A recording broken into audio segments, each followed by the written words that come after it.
Broadcasting from Cincinnati, you're listening to the Ringside Reporter podcast. All the news from the world of boxing right here. Well, I'm talking to you the way I want to talk to you. Now, here's your host, Eric Lorda.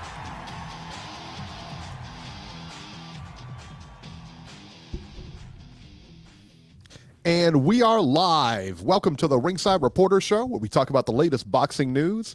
If it's related to boxing, we'll talk about it here. My name is Eric Lorta, and I'm here with my co-host, Joe Habib, and we have a great show for you tonight.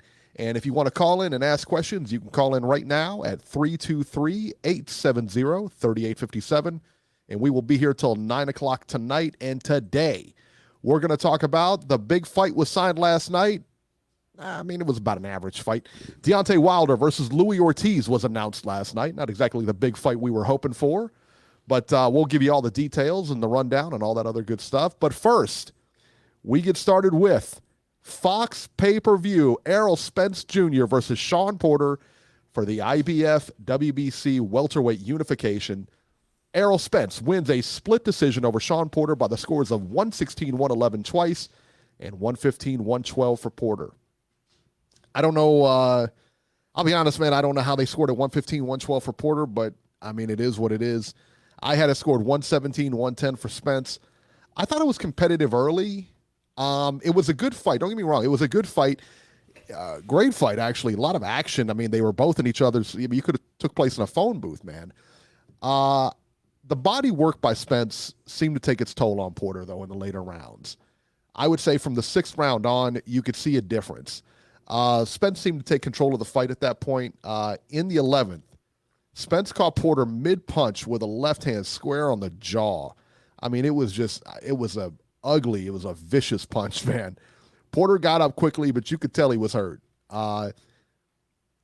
Ended up finishing the fight, did not get the decision. And Team Batman in the chat just said the chin on Porter. Man, I tell you what, the chin on both of these guys, because Porter hit Spence with the cleanest shots you're ever going to see, and Spence took him well, and the same for Porter. Porter got hit a lot, and he took him pretty well.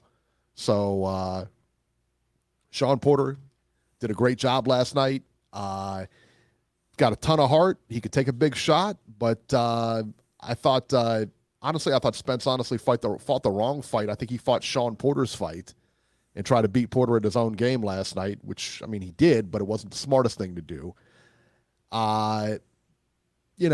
Not the best style he could have employed, put it that way. A lot of people saying that Spence got exposed last night. I don't know how that works exactly. And B, why don't you come in here? They said that a lot of people are saying Spence got exposed. Listen, when somebody gets exposed, they usually lays down a blueprint of how to beat them.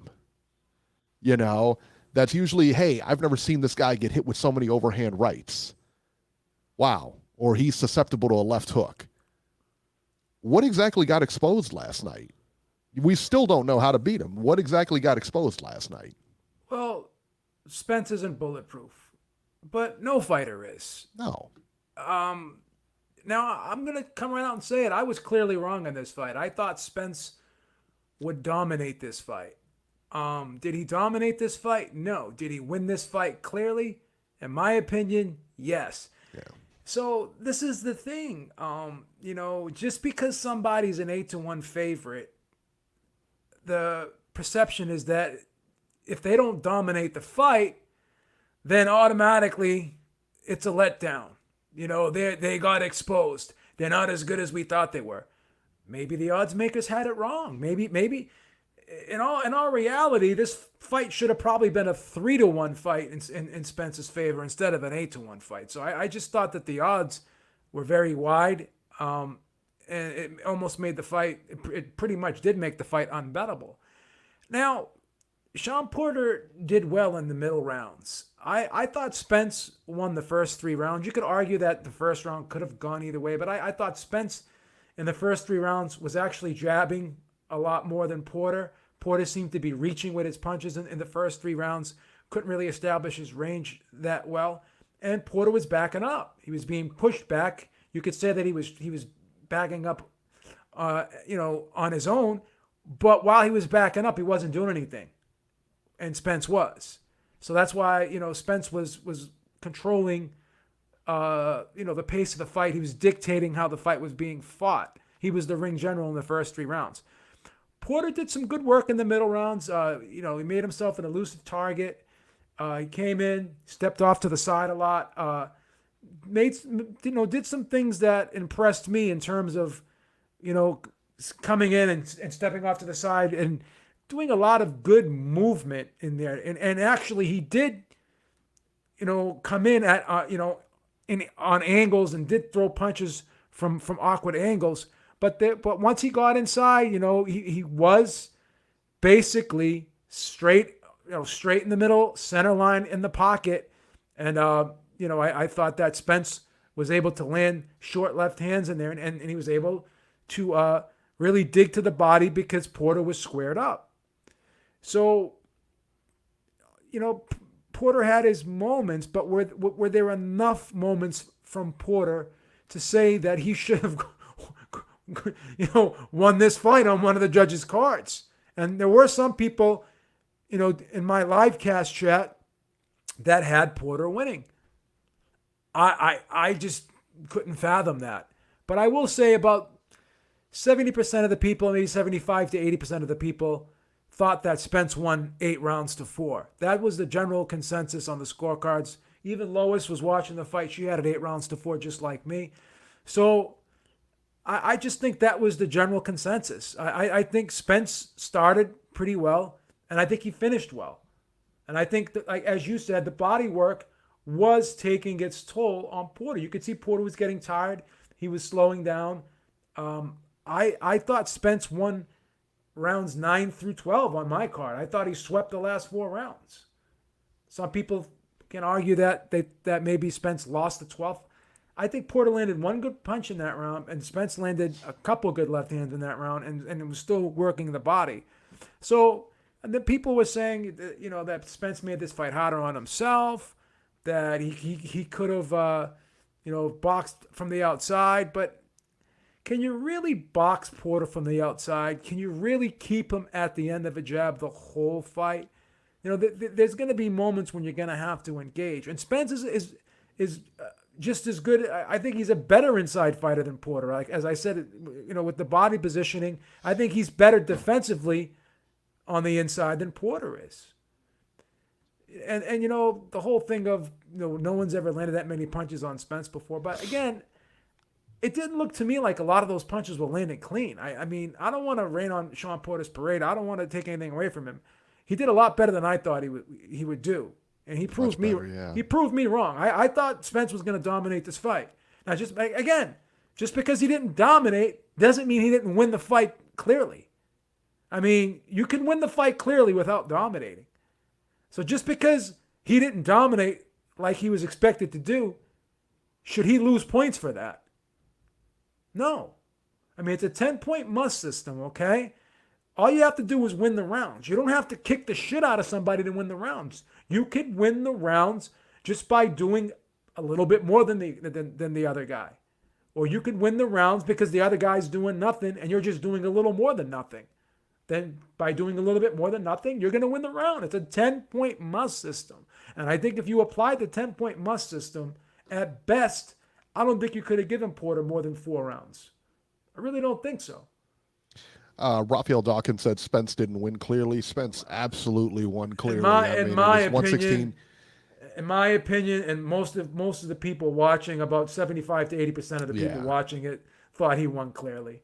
I mean, the 2 judges had it 116 and 111. I had it 116 and 111. Marcos Villegas had it 116 and 111. He clearly won that fight. I think so too. I think that was for sure. I mean, for sure it was a clear win. I had it 117, 110. No, and here's the comments. A lot of those rounds were close. No, they weren't really close. They were competitive. There's a difference between being close and being competitive. Again, just because a guy doesn't dominate in a round, it doesn't mean the round is close. You could win. You could win a competitive round clearly. If your opponent has a good first minute of the round, and you have a good 2 minutes of the round, then you win the round. And I think Porter had his moments, but I don't think they were consistent moments. I don't think he was able to consistently land. I thought Spence was doing a lot better work. I thought Spence's punches were landing cleaner than Porter's. I really do. I'm not saying Porter didn't land any good shots, but Spence's shots seem to be cleaner. I agree. The one common thing I'm hearing, I heard all night, even from the reporters and the ringside people and everything like that, they said that, the knockdown is what tilted the fight in Spence's favor. I can't say this loud enough. No, it didn't. The knockdown had absolutely zero to do with him winning the fight. It didn't. The fight would have been, maybe it would have been closer. It clearly would have been closer. But the bottom line is the knockdown played no part in the scoring. None. He still won without the knockdown. Now there's people in the chat saying that this fight was close. How can you not say this fight was close? Look at the second half of the fight. How many rounds? Let's look at rounds 6 through 12. How many rounds could you have given Porter? Let me see what I gave him here. Let me bring this up. Let me see what I gave him here. I just don't think this fight was close. No. I just don't. Like I said, it was a good competitive fight. It was competitive, but it wasn't close. Good competitive fight. If you applied the 10-point must system, Porter in my respect too, hand wraps. I thought Porter did very well. I mean, he was taking those shots better than I expected. All right. I had him split the first 4. I had it 2 even at the first 4. I gave Spence 5 and 6. 7th went to Shawn. From round 8 on, I gave to Spence. I gave Spence rounds 1, 2, and 3. I gave Porter 4 and 5, and I gave him 7 and 8. Okay? I actually gave Porter the 8th round. Okay? I thought Spence clearly won rounds 9, 10, and 11. I thought he clearly won rounds 2 and 3. And you can argue that he clearly won 12. Because Porter had a good minute, and Spence finished the last 2 minutes very strong. Porter had a good minute. Again, Porter would do good in spurts. Spence had a more sustained attack. Okay? So, I think all the judges, I haven't looked at the judges' scorecards, but I gave Porter, like I said, 4 and 5, and I gave him 7 and 8. Some people gave him 12. I don't think, did you give Porter 12? From 8 on, gave to Spence. Yeah, I mean, Porter had that one little spurt in the beginning of the round, right? And then Spence took over the rest of the round. Yeah. Spence finished that round strong. He started hurting Porter. Porter was holding. Mm-hmm. Porter landed one good shot, one good right hand in that round, and Spence landed a lot, like a couple good left hands. How could you have it 114 with the knockdown? Stop it. Yeah, with the knockdown. How does he get that with the knockdown? It's an impossible scorecard. Right. How do you get that with the knockdown? You just disqualified yourself from the conversation. You just disqualified yourself from the conversation. It's impossible to score the fight 114 and 114. It's impossible. All right, let me see. Antonio Young had Porter winning 1, 2, 4, 5, 6, 9, and 10. Wow. Okay. That's great. That's ridiculous. 6, 9, and 10. That's crazy. Round 1 was a draw. They never score draws, dude. Nobody ever scores a 10-10 round. The UK they score a lot of even rounds. Yeah. They do it. In the United States they don't score even rounds. No, nobody scores even rounds in the US. And he says you're wrong, Beeb. I am wrong because you scored an even round, which no one really does. Only UK people score even rounds. Like I said, how many American judges do you know score even rounds? I don't know of any American judge that look at any. But when you do see fights in the UK, it's very, very common to score even rounds in the UK. Oh, for sure. They don't For sure it They is. don't do it in the United States. I am wrong. It's not impossible if you score. 114 is not impossible. You are correct, Raphael. But it's very improbable. It's probably the most unlikely scorecard that anyone could turn in.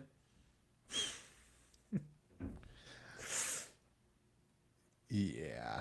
Oh, thank you very much, Hand Wraps.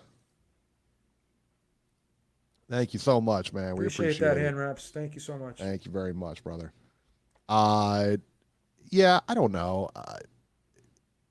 A lot of people. Who was it? Someone in the chat last night had.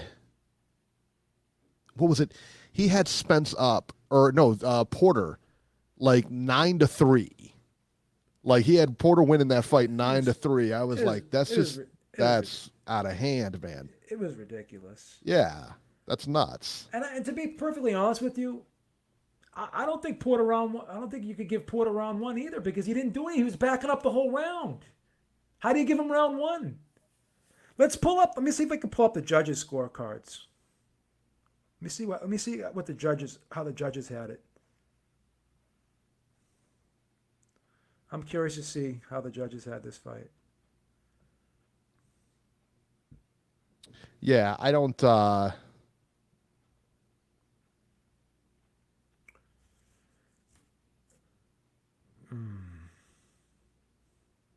I'm trying to see if I can find these scorecards. Yeah, and Robert's trying to call in. I think Beeb, just an FYI here, and just FYI to everybody out there. I think we're having issues with Blog Talk, so I'm not sure we're going to get any calls tonight. Okay, I got the scorecards here. I just tried calling in, and I can't see anybody on the switchboard. So that sucks. Yeah, should have been a great show tonight. Right, exactly, of all times to tonight. have callers. Yeah, that's par for Blog Talk. So. Wow. Yeah, Keith Thurman, Cozy Rito. Yeah, I did catch this. He said, did you guys catch Keith Thurman when Keith Thurman said on the broadcast he had Shawn winning the first 5 rounds of the fight? Yeah, I agree, man. I don't know what that guy was watching. I really don't know what that guy was watching. Okay, I guess 2 judges did give Porter the first round. No. Yeah, that first round I thought could have gone either way. Yeah. 2 judges gave Porter the first round. Let me see. One judge, I think it was Larry Hazard, gave Porter the first 3 rounds. Steve Weisfeld gave Porter the second round.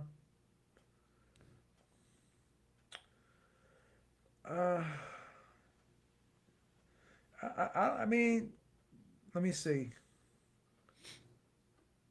All 3 judges. No, let me see here. What is it?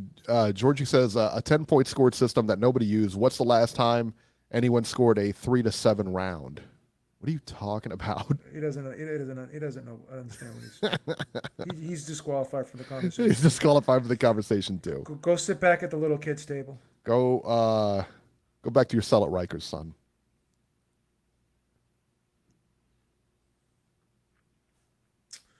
Yeah. So. Yeah. So the first round, I'll tell you what. Those first 2 rounds, I had them split. Like I said, the first 4 rounds I had split.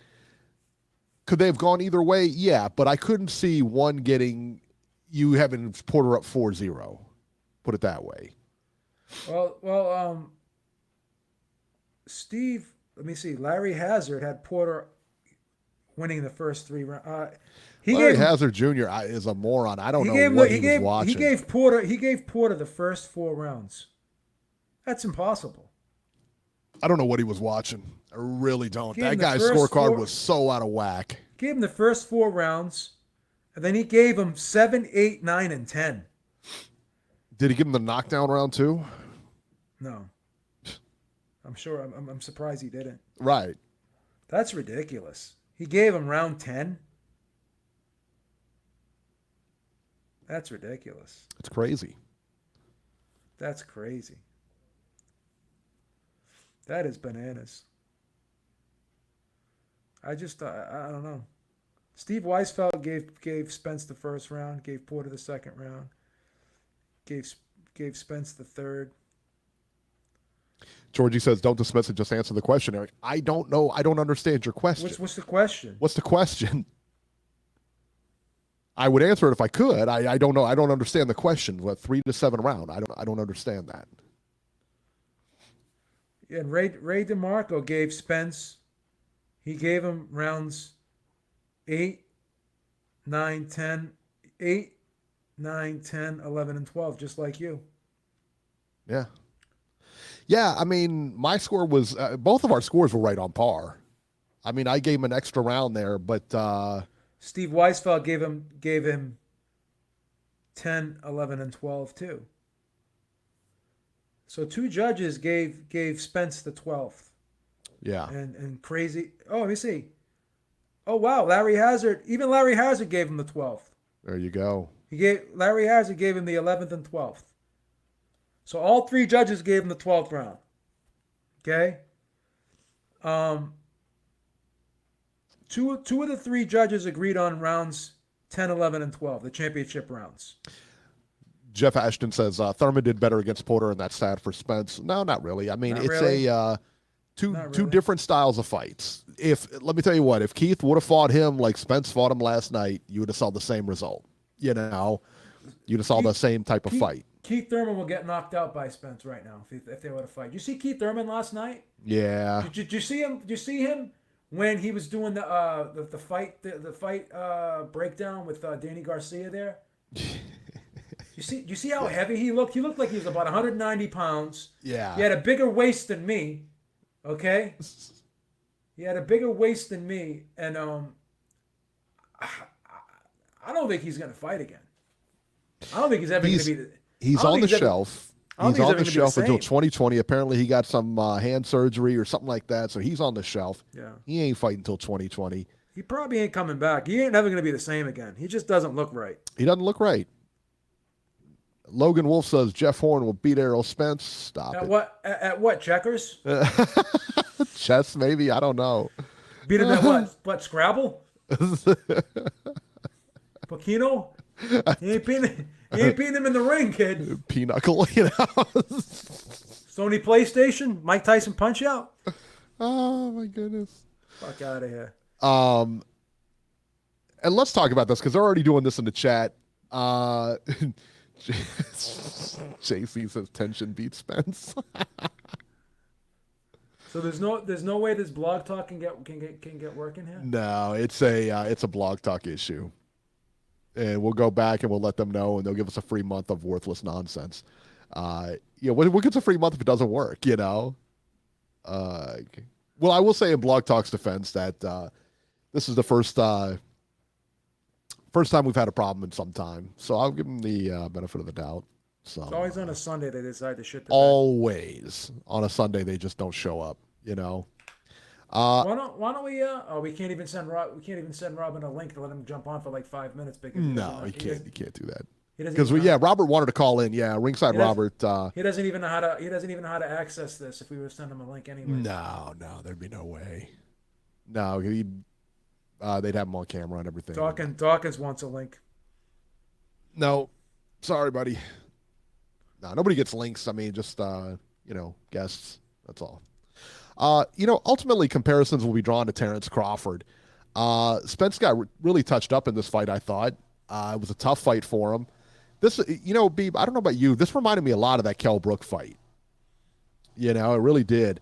But that being said, has Terrence Crawford, let's talk about Terrence Crawford for a minute. Has he fought anybody this tough? No. And does Spence, I mean, are we willing to say that Spence may have a better resume at this point? Yes. Beating Garcia, listen, man, I mean, this is a tough one. This is a real tough one because, listen, Crawford's got X amount of champions on his resume, man. He's fought a lot of solid, good fighters. Thurman has a better resume at welterweight than Crawford. At welterweight, yeah. At welterweight, I gotcha. Overall, I don't know. I don't know. No, but not overall. At welterweight. At welterweight for sure. At welterweight. Overall, Crawford has an outstanding resume. But I think so too. But just not a great one at welterweight, and it's not his fault. I don't blame him. But let's be fair. Let's ask one question. Does Top Rank have a Danny Garcia? Do they have a Shawn Porter? Do they have a Keith Thurman to match? They don't.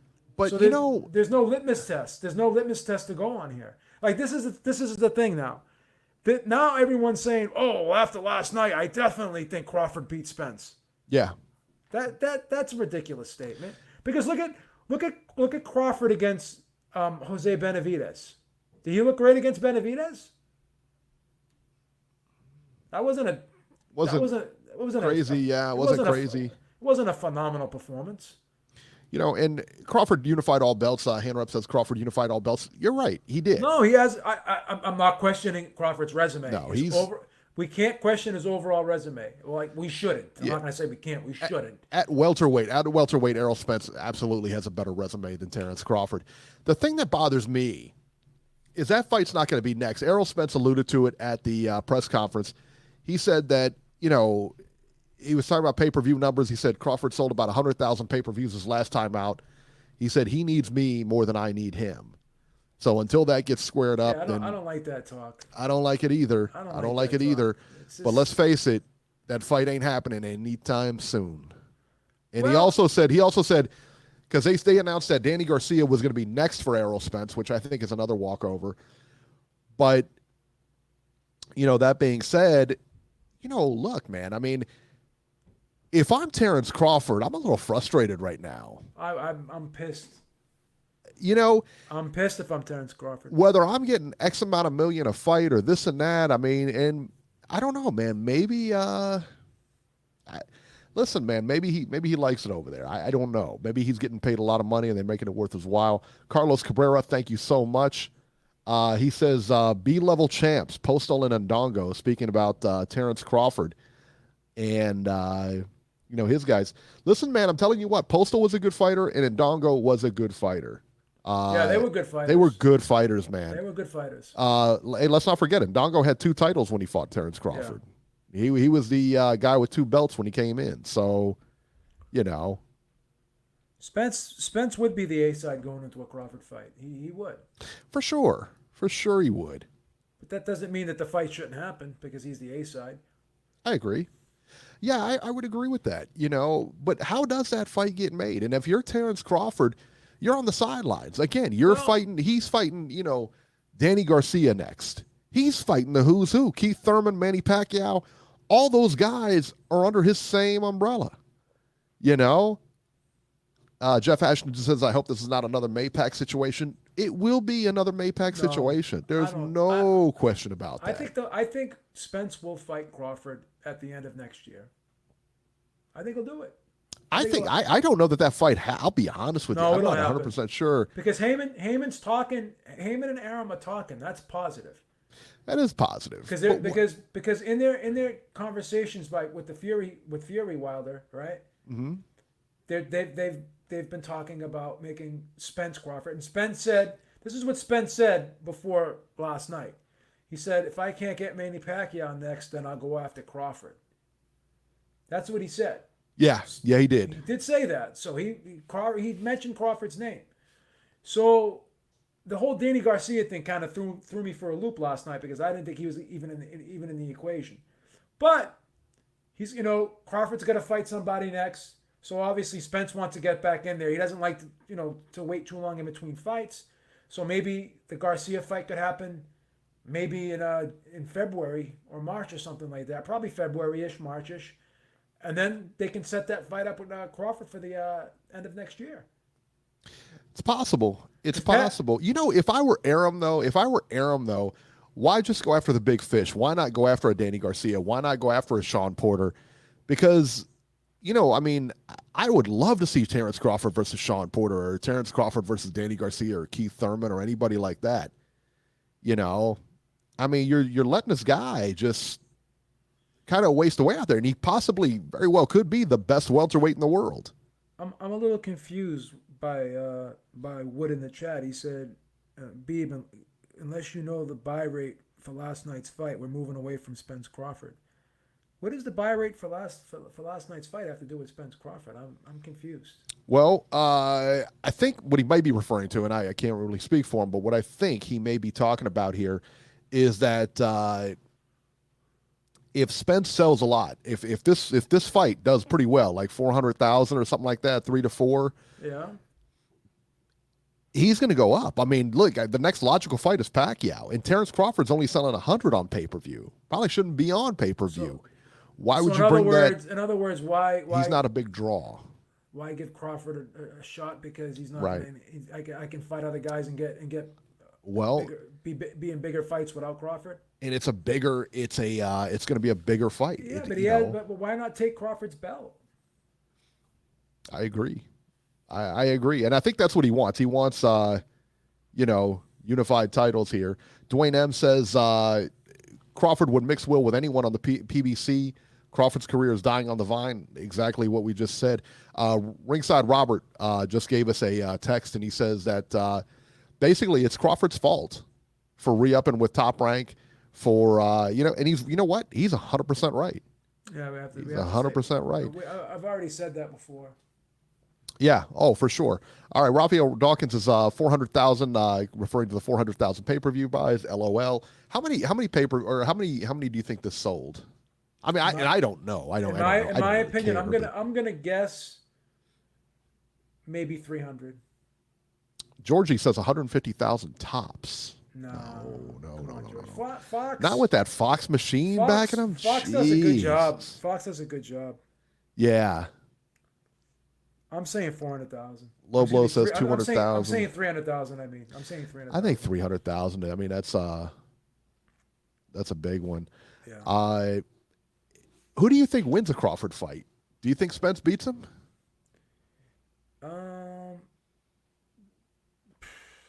I like Spence in that fight, to be honest with you. Yeah. I really do. Because Crawford, I like Crawford a lot as a fighter. Crawford's such a dangerous fighter, man. He's a great, great fighter. But I just think Spence is just, I just think he's just bigger, stronger. I've never really seen Crawford, go chest to chest with somebody. And I think if this, fight goes chest to chest, if they go mano a mano like Porter and Spence did last night, I think Spence will win. I don't think Spence will dominate Crawford, but I think he'll win. I think he could edge him out. Yeah, that's a close good fight.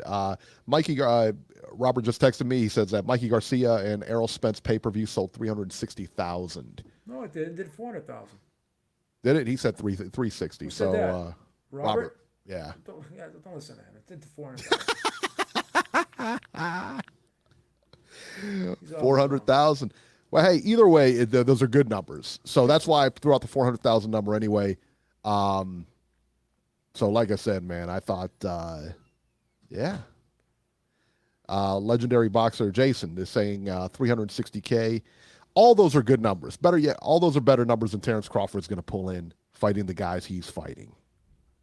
I think that's the bottom line here, is that all of those fights are going to do better on pay-per-view based on Fox, that Fox machine, that hype machine that they're putting out there. Think about it, man. Every week coming in, they got something on. They're going to sell pay-per-views, man. It just is. I don't like it. I don't like pay-per-views, but I mean, it is what it is, man. It's kind of put the damper on things, doesn't it? It really does. It really does. Well, what happened with PBC's whole mindset? Remember that? PBC was saying, "Oh, it's free. It's you stay with us. It's free." Robert says he got that number out of the LA Times, Beeb. Got that number out of the LA Times this morning. All right. There you go. So, yeah, good man. job, Robert.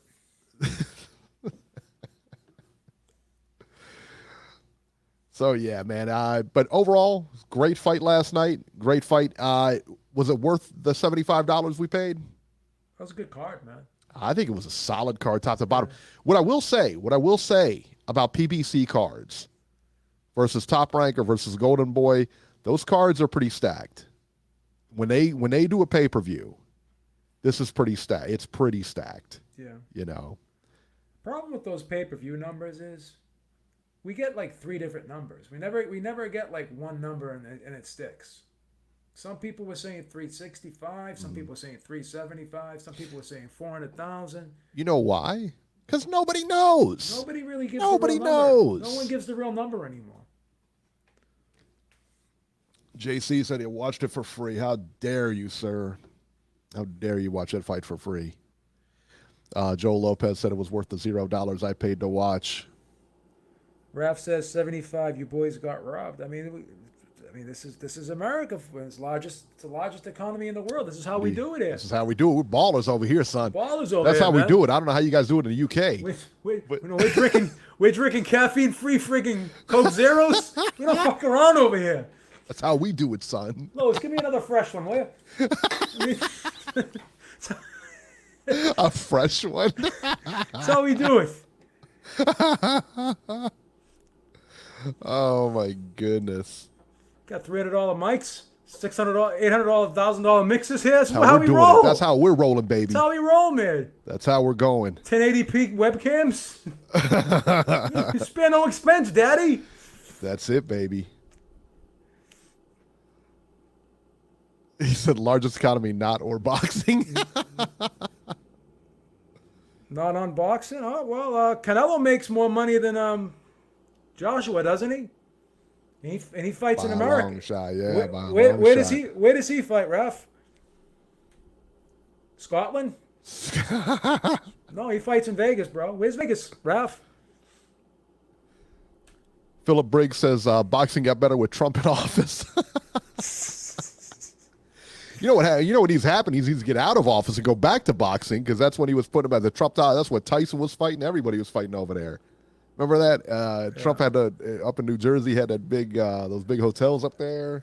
Raf, honestly, the highest paid boxer in the sport has always fought in America. Always. You know. Yeah. We're gonna claim Alvarez because he fights in America. We're claiming him. He's one of us. We're claiming him. He owns property in California. He has an apartment in California. We're claiming Alvarez. Sorry. He eats steak from San Diego now, so he didn't get caught. You know what I mean? We're claiming Alvarez. We're gonna claim Alvarez. Can't do anything about it, man. He's one of us. He's one of us. That's right. That's right. So, do you think Spence gets Garcia next? Yeah, that fight's gonna get. The fight's gonna happen. I think so too. Yeah. I think so too. They announced it. They announced it as his next opponent or whatever. That fight's going down next. How do you see that fight going? Do you think that Spence just murks him or what? Well, I thought Spence was gonna murk Porter. I did too. You know? Yeah, I did too. You know, you thought Garcia beat Porter, didn't you? Did you not? I absolutely did. Yeah. A lot of people did. That fight was razor close too. So I'm gonna say Spence wins, but I don't think he may not dominate like I anticipate him to. Maybe I'll be wrong again. You know what? Though, what we didn't consider, at least what I didn't consider going in, that last night when it hit me, I was like, that makes sense.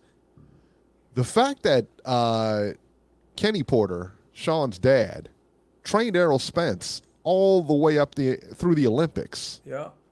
Nobody knows that guy better than Kenny Porter. That's right. Who was in Shawn's corner? Kenny Porter. Yeah. I forgot. I didn't really. I completely forgot about that. I didn't think of it, Eric, like that. No, I didn't either. And I mean, who better to put a game plan together of a fighter he knows back and forth than him? You're right. So it didn't even cross my mind the game plan that was going to be put together. They would have had him down and knew exactly how to beat that guy. You know what I mean? Yeah. And that's what, that hit, I was like, yeah, you know what? That's true. And I didn't, one of the things I never even factored in, didn't even factor it in. That's crazy. Yeah. I mean, that's the thing, man. So let's talk about the undercard here, man. Anthony Durrell versus David Benavidez for Durrell's WBC super middleweight title. Listen, man, I tell you what, this was one of those fights coming in that I thought was going to be pretty one-sided, but Durrell put up a fight, man. Durrell was there to fight, and he went out on a shield, man, that's for sure. David Benavidez wins by TKO in the 9th.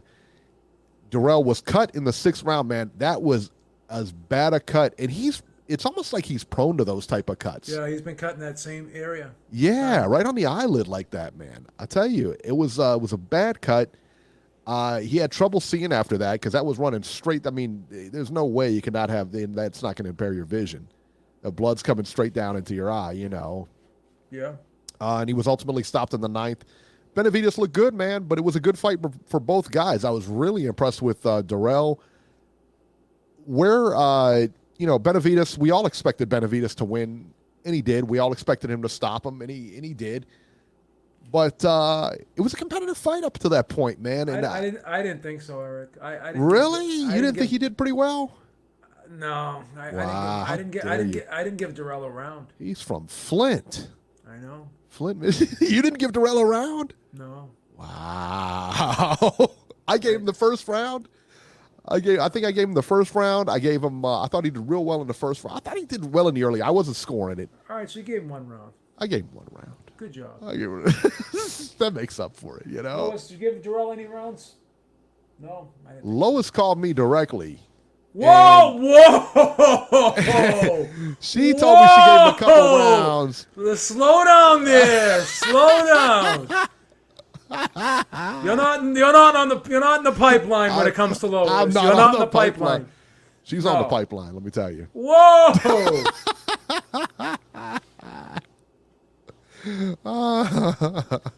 You slide in Lois's DMs, kid. Yeah, Wood apparently gave him some rounds too. How many rounds you give him, Wood? Couldn't have given more than 1. Eric gave him 1.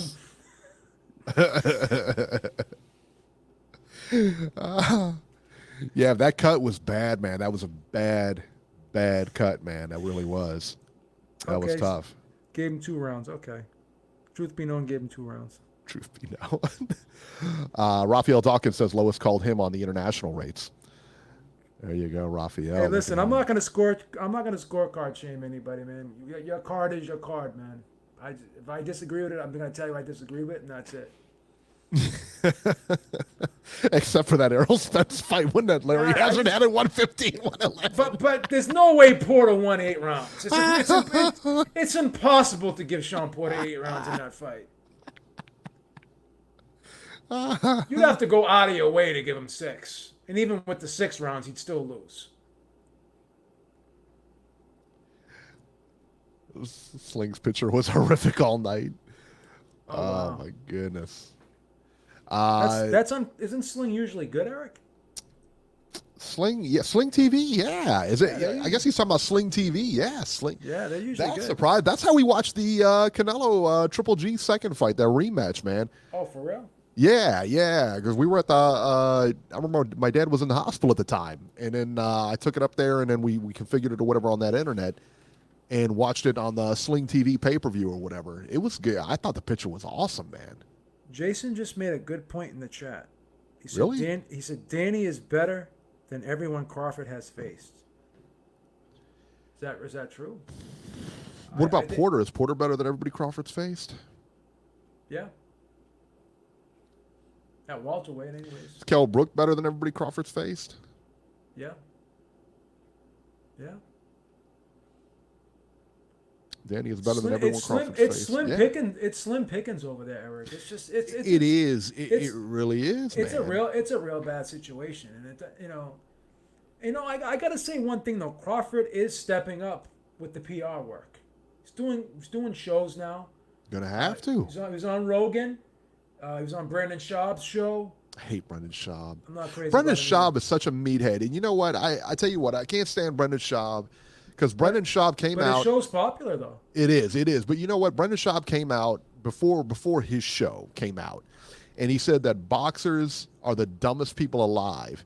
He said he's never met an intelligent boxer.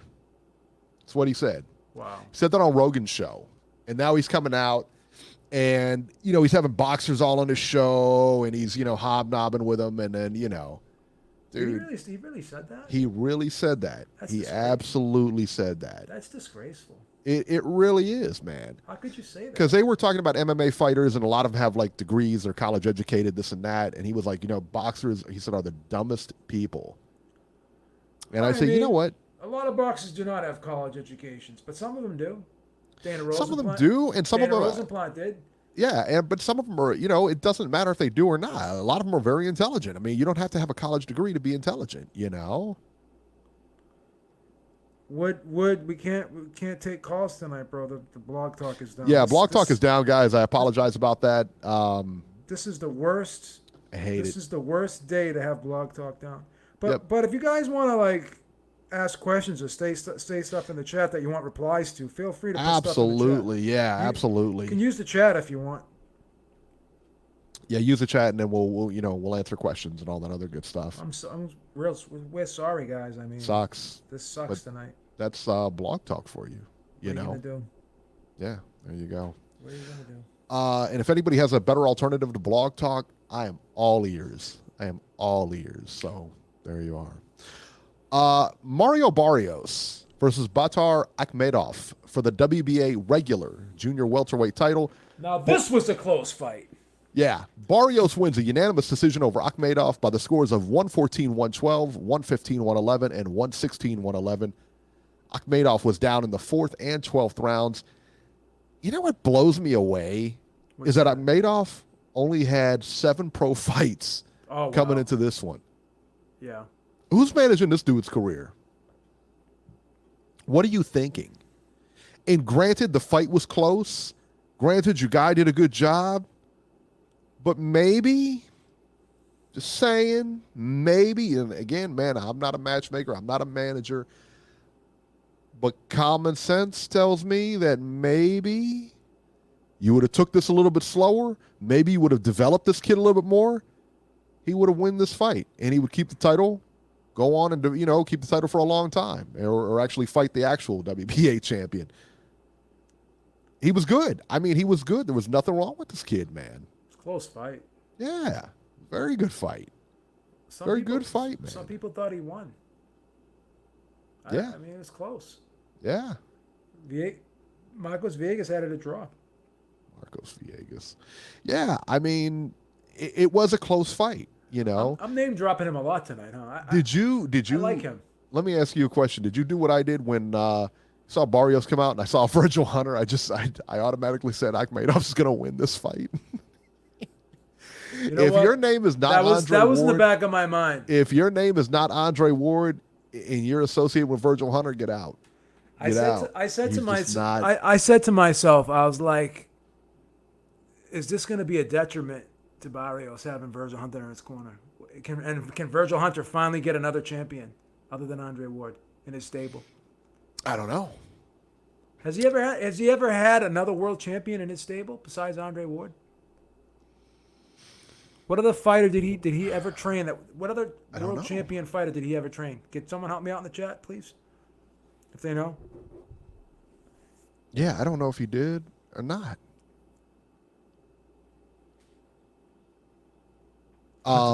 Jerome King wants to know, does Pac-Man go for Spence after this fight? No, Pac-Man stays away from Spence. That fight's never happening. He stays away from anybody real dangerous. Now they're saying Pac-Man's going to fight Mikey Garcia. That's what I'm hearing too. I heard Mikey or Danny Garcia was one of those two. Looks like it's going to be Mikey. I don't hate the fight. I don't hate the fight either. That's a very good fight. Wood says that he got shades of Easter Shafikov with Barrios and Akhmedov. You know what I saw when that Barrios Akhmedov fight reminded me a lot of what's his name, Rasheed Warren and Zakayev, ZZ Zakayev, Okay. Zanat Zakayev. And that fight wins. That was a very close fight. You had the one guy went down a couple of times, but his pressure, it was like that relentless pressure, that he was putting on him. Hand wrap says Pax versus Spence just got closer in my eyes.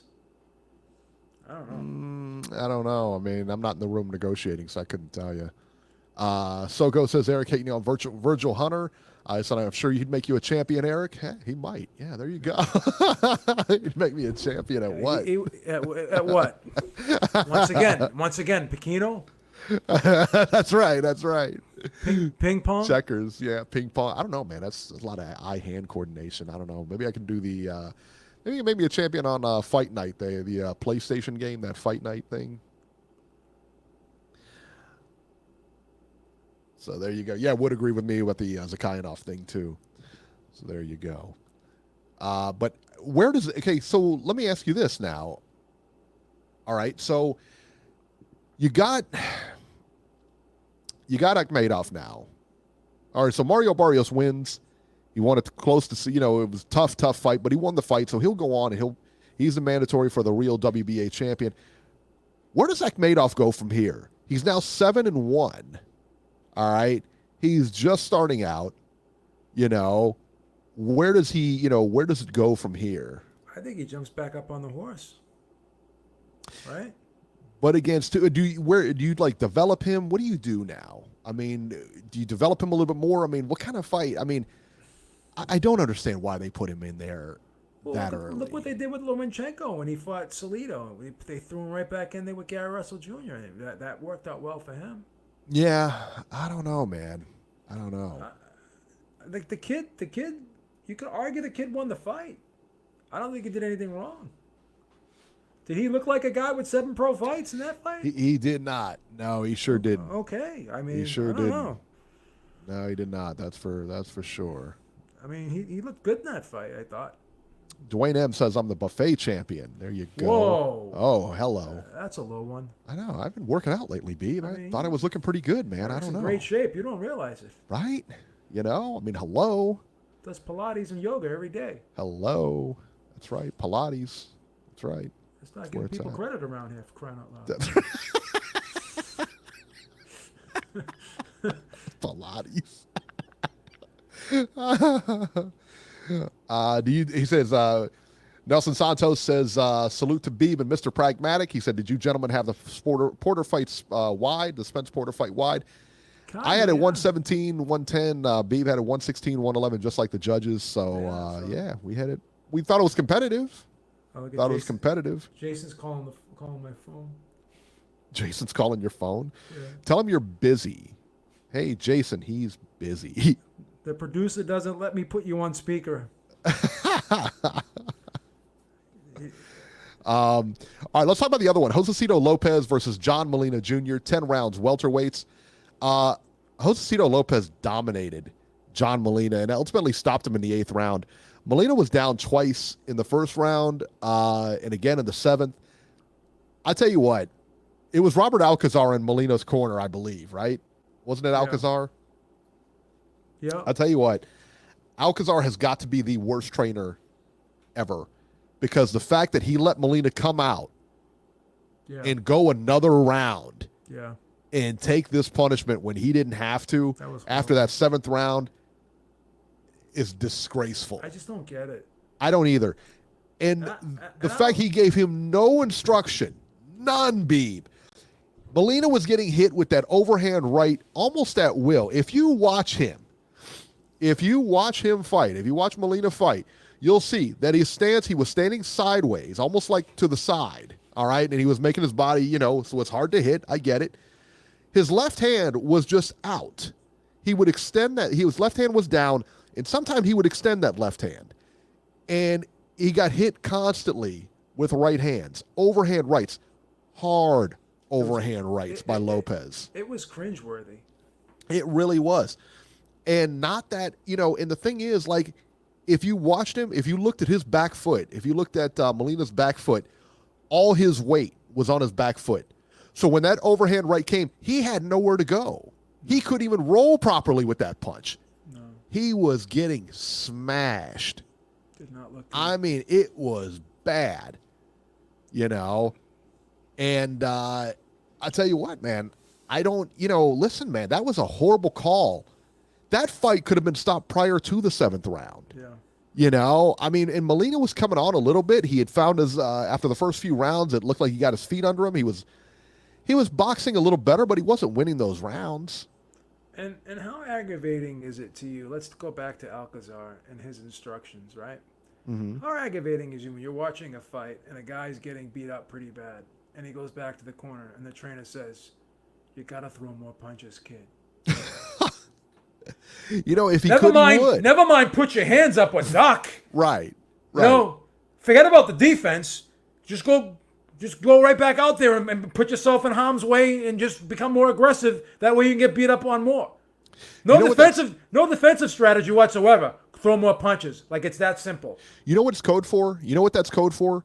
That throw more punches is code for I don't know what to tell you to do. Exactly. I don't know what to tell you to do. Exactly. Instead of saying put your hands up, step off to the side, get away from that right hand. Get your weight off your back foot like that. I mean, that was horrible. I mean, you could see it. Don't stand so straight up. I mean, you could see it. Tuck your chin. You see him. If you watch that fight, I mean, his left hand is down anyway, which maybe it's his style or whatever. That happens a lot, man. You see that. Now I know why Robert Alcazar gets fired a lot.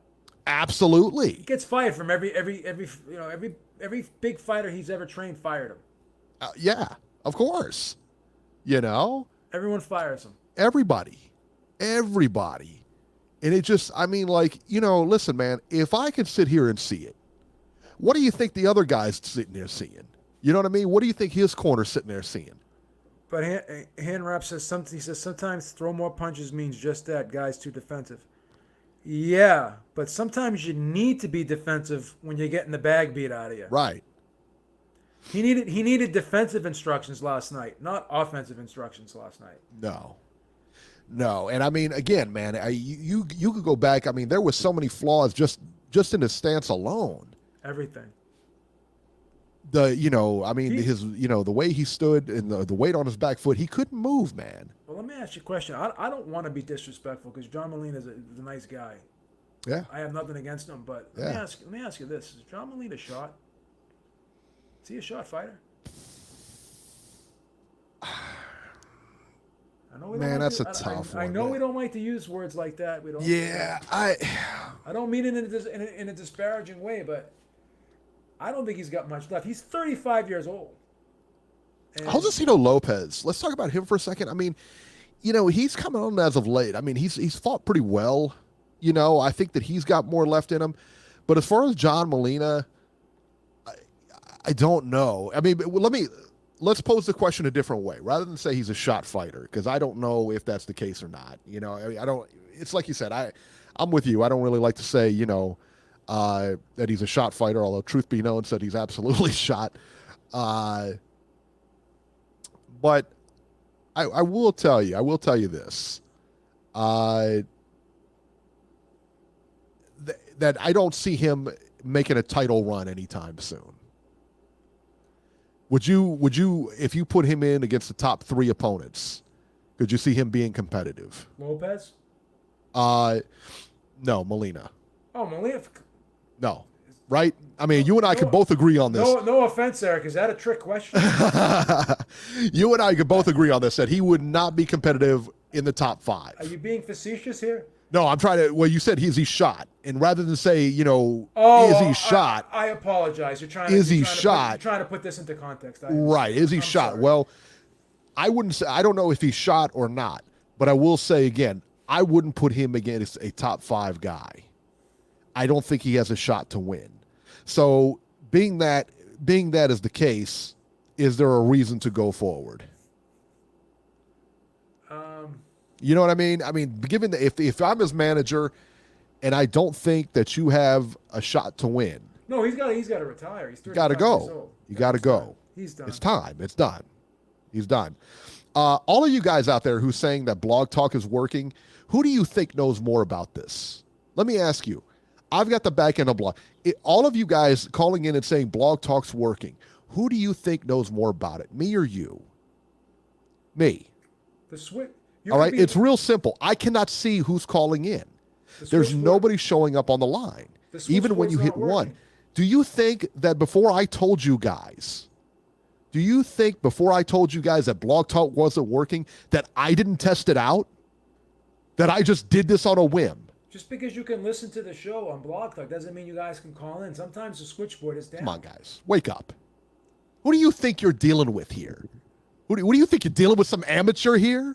That I just tell you stuff because I don't want to answer the phones tonight? What's the matter with you? Sometimes you do that. Hey, what's wrong with these people? I don't know. Huh? What's the matter with them? Believe me, if there was a show that we would want callers, any show, this is it. This is it. This would be great for. This is the one. Tonight. Yeah, I mean, we always take calls after a big fight. Oh, Eric made a mistake.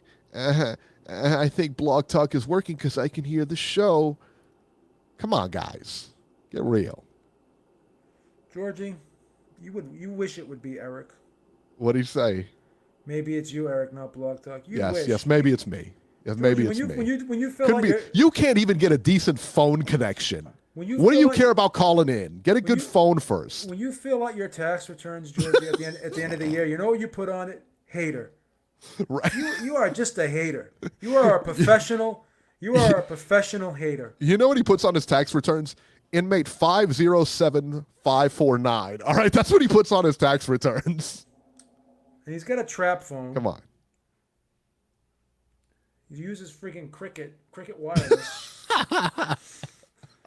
Cricket Wireless. He wants to talk shit, this kid.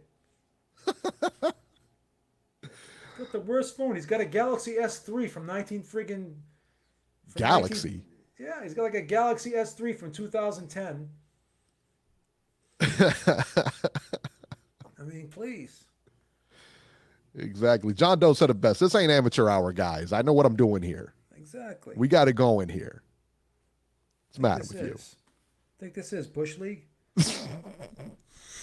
You think this is public access cable? You know? Think this is PBS? That's right. All right. Speaking of fighters that maybe should leave it behind, Robert Guerrero versus Jerry Thomas, 10 rounds, welterweights. Guerrero won. Now, I'll be honest. I didn't catch this fight. Beeb, I'm not sure if you caught the fight or not. It doesn't matter. No. Robert Guerrero won a unanimous decision over Jerry Thomas by the scores of 99-91, 98-92, 99-91 twice, excuse me. From all accounts, from everything I've read, I didn't catch the fight yet. Everything I've read, that fight was a dog fight. That fight was a lot. I mean, and that guy, I think I read his opponent's records were a combined, like, it was a losing record. I mean, it was insane. They went and got him, and Guerrero apparently, I mean, I know he won the rounds and everything, but by all accounts, it was a tough fight. Very tough fight. So, yeah, man, I don't know. Radio Shack went out of business. Maybe not in England. I don't know. Do they still have Radio Shack in the UK? You know they have Toys R Us in Canada? Did you know that? They still have Toys R Us in Canada. Wow. Yeah. That's what I heard anyway. I've never been to Canada to visit, you know. You know, Ralph got an answer for anything. You could tell him your house is burning down. Nacho said the fight was horrible. Glorified sparring session, basically. So yeah, man. I don't know why Guerrero's still fighting. I really don't. He doesn't. I don't think he needs to fight. I mean, maybe I'm wrong, but I don't know, man. What's he fighting for? You know, again, I wouldn't put this guy against anybody in the top 5. I think he gets murked. You know, I mean, he's had his day, man. He fought Floyd Mayweather. He gave a decent account of himself there. I mean, what else is left, man? What else is left? That's crazy. I don't know. Apparently, there is Radio Shack in England. The UK, it's alive and well. Yeah, it is. There you go. Joey Spencer versus Travis Gambardella. 4 rounds, junior middleweights. This was, I tell you what, man. I've seen Joey Spencer before, and every time I see him, I like what I see. He's getting better and better. He demolished Gambardella in like 3 rounds. The fight was all Spencer from the beginning. Spencer was able to just hit him at will. Gambardella, man, he couldn't keep him off him.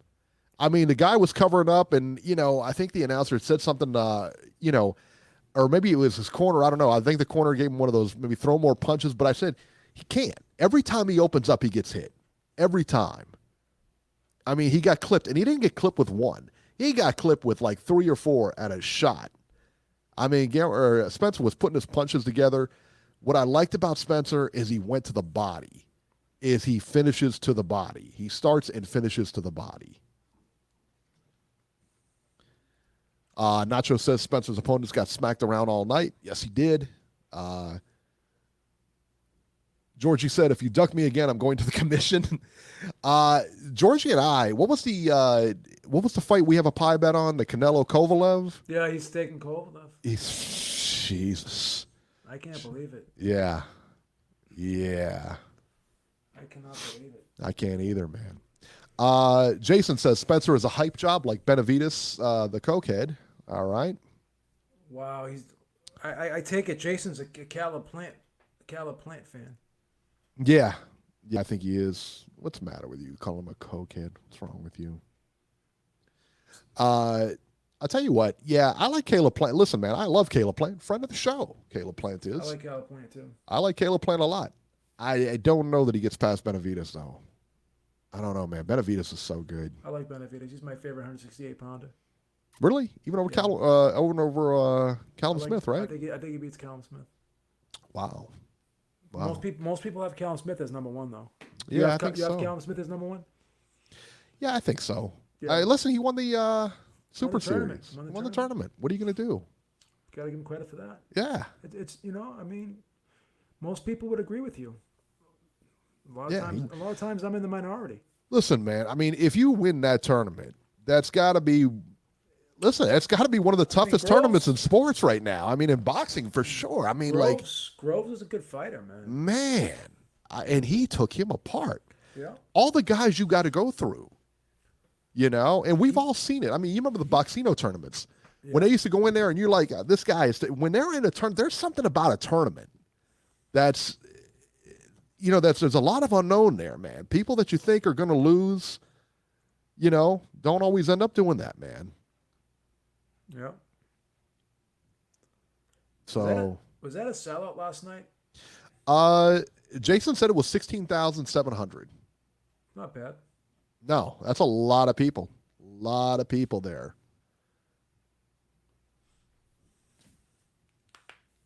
Whole lot of people. Looked like a good showing. Yeah, I thought so. I thought so too. All right, the fights across the pond. David Avanesian versus Kerman Lajaraga was a rematch, and this one ended quick. David Avanesian wins again, this time by first round KO. Took him square out. Not a big deal. Not a big deal fight, I tell you what, because Avanesian wins again, retains his European welterweight title. Beeb, good belt. European welterweight title. It's a legitimate title. That's legit. I'm the European champion. You know what I wonder? Can other people get the European title? Can like an American go over there and win the Lonsdale belt? I don't believe so. I don't believe so. Wonder why. The WWE American can win the European championship, but I don't know. That's right. The WWE. That's right. That's right. They sure can. They can win the European title. Boxing hasn't adopted those policies. Speaking of WWE, did you see the guy from? Yeah. Yeah, he brought out Shawn Porter. Little cross promotion there, because I guess WWE is going to be on Fox now. Yeah, that's a big dude, man. Then they got that new wrestling organization, AEW, I think it's called. And AEW, AEW. Yeah, they're the ones that got. They're on TNT now. Are they on TNT now? Yeah. Wow. They had like a lot of sellouts and everything. They've had like a couple of like pay-per-view sellouts or whatever. They're a big competitor of the WWE. Yeah. Yeah, he's a Big E. Big E was the guy last night. I don't know him. I haven't been watching wrestling like I used to. Big dude, man. He was a big guy, boy. I tell you that. Yeah, I haven't been watching wrestling like I used to. All right. Also, too, across the pond in England, Daniel Dubois versus Ebenezer Tete. Beeb. I didn't expect much from this fight.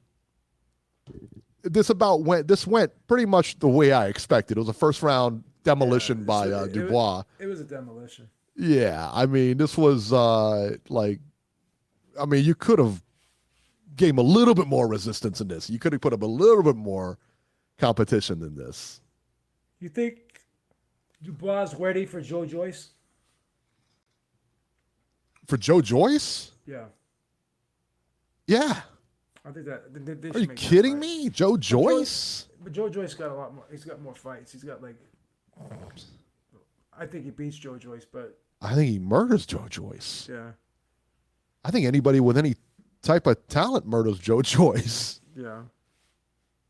Yeah, I'm not a Joe Joyce guy. I'm not either. I'm not. Not a huge fan of Joe Joyce. Jason says Dubois fought no one. Sogo says Joe Joyce is overrated. I think so too, man. I tell you what. Reese Mack says Dubois wrecks Joyce. Yeah, I believe so too. Yeah. Joe Joyce shows me nothing. And he's got a lot of hype behind him, and I'm not 100% sure why. What happened? Yeah, what's up with F.A. Ajagba? Where's he been? I haven't seen him. I haven't seen him in a while. I haven't seen him at all. Look at that. Look at that freaking icon. I know. Leonard Ellerby's nose. That's hilarious. Raphael Dawkins says Joyce beat Jennings. Yeah, I get that. But what was Jennings at the time? I thought Jennings fought Klitschko. I thought Jennings won the fight. Jennings was close. It was a good fight. Me and D-Style thought Jennings won. Yeah. Yeah, and Minia says that Joe Joyce is a robot. That's what he reminds me of. He's too robotic in there. Yeah. Too robotic in there. Really is. All right. Let's talk about the upcoming fights here. Let's see here. Let's see what we got, Beeb. What do we got on tap here? We know we got Triple G coming up. Triple G's next week. That's a good fight. October 4th on ESPN Plus. What in the world? Golden Contract Tournament, featherweight quarterfinals. Ryan Walsh, Lee Wood, Heron Sakaris, Jazza Dickens, David Oliver Joyce. I guess they're putting this together. They're going to have a draw. I guess people are going to fight each other. I don't know. Razab Najee versus Jacob Robinson. 8 rounds featherweights. That's on ESPN Plus on October 4th.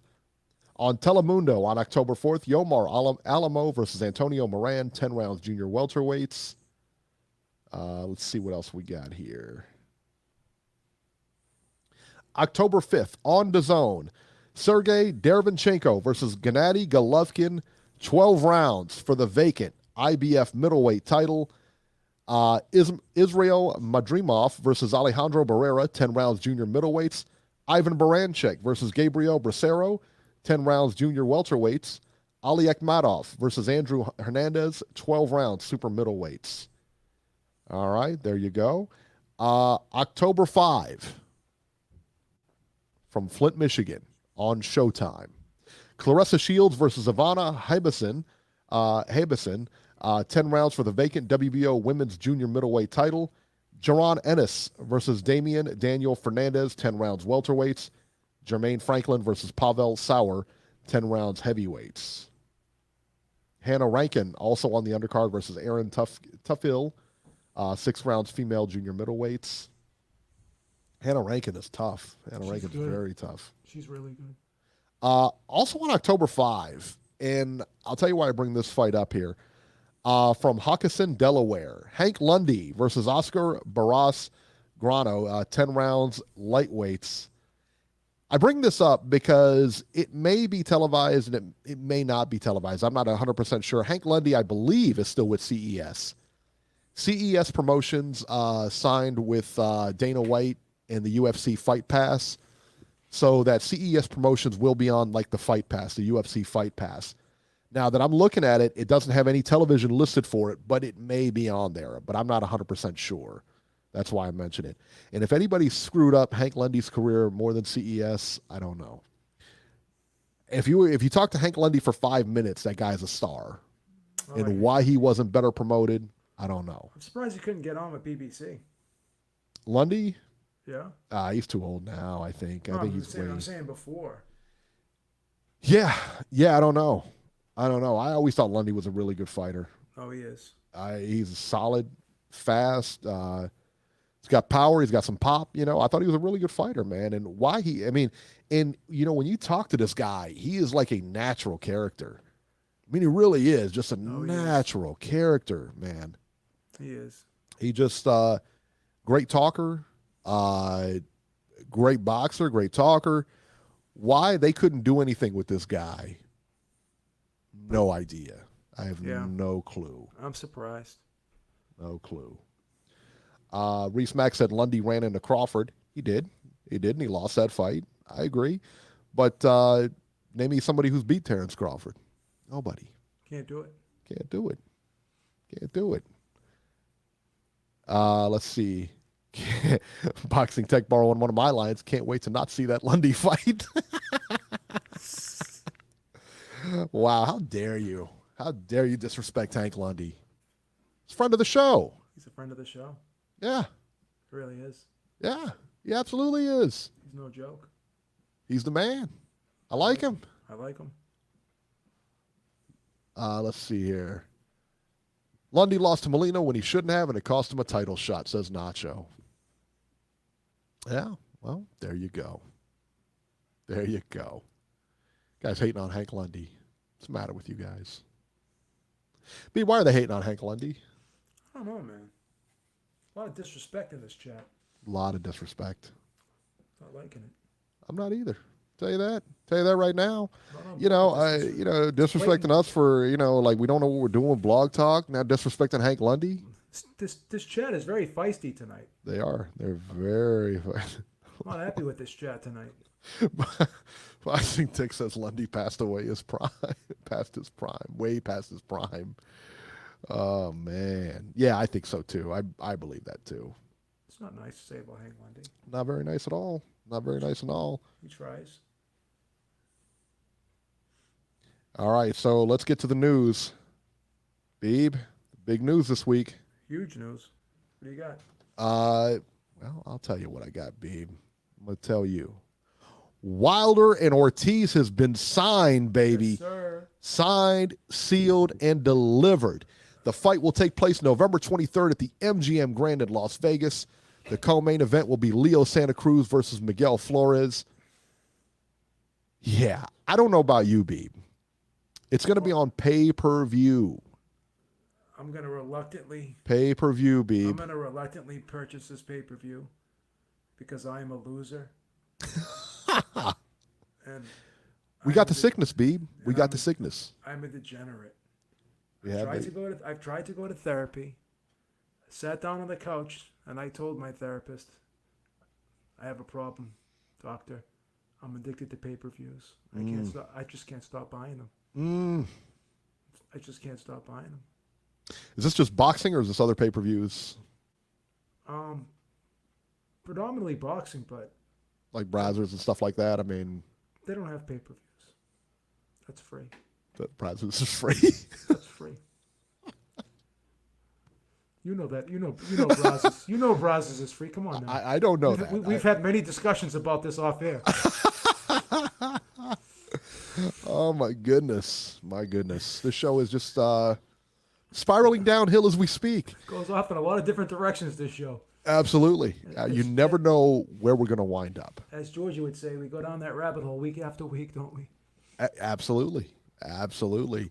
And I'd like to hear everybody's thoughts in the chat. What do you guys think of pay-per-view? What do you guys think of this as a pay-per-view fight? Because this is not a pay-per-view fight. And they interviewed Luis Ortiz last night. Did you see him? He looks like Santa Claus. Yeah, and he looks huge right now. And I mean, like, that guy, how old does he claim he is? I think. How old does he claim he is? I think he says he's 39. Let me see what he's listed at on BoxRec. Yeah, look on BoxRec and see what that guy lists himself as. Let me see what the age is. Because if he's not 49 or 48, it should be he's illegal. Lying. It should be illegal to lie about your age. That's fraud. Sogo says he's 142 years old. That's considered fraud. It really, man. I'm like, that's crazy. Reese Mack says 36 or so. Dude, there's no way he's 36. Says he's 40 on BoxRec. Says he was born in 1979. Well, there's 100% he's not 40. He looks older than me. He does. There's no way he's 40. None. That guy's got to be 47 if he's a day. Yeah. Without question. He looks at least 45. At least. At the very least, man. Yeah, he's old. And so Wilder's going to get rid of him quick. I think probably in under 6 rounds. Yeah. I think he's going to dispose of him very quickly. I think so too. But do you hear this whole thing now with Arum and Fury? Supposedly that they're supposed to fight each other 3 times or something like that. And then I'm hearing all this craziness. I had a conversation with Raphael the other day. I think it was yesterday, about this whole Wilder Ortiz and Wilder Fury situation with Bob Arum.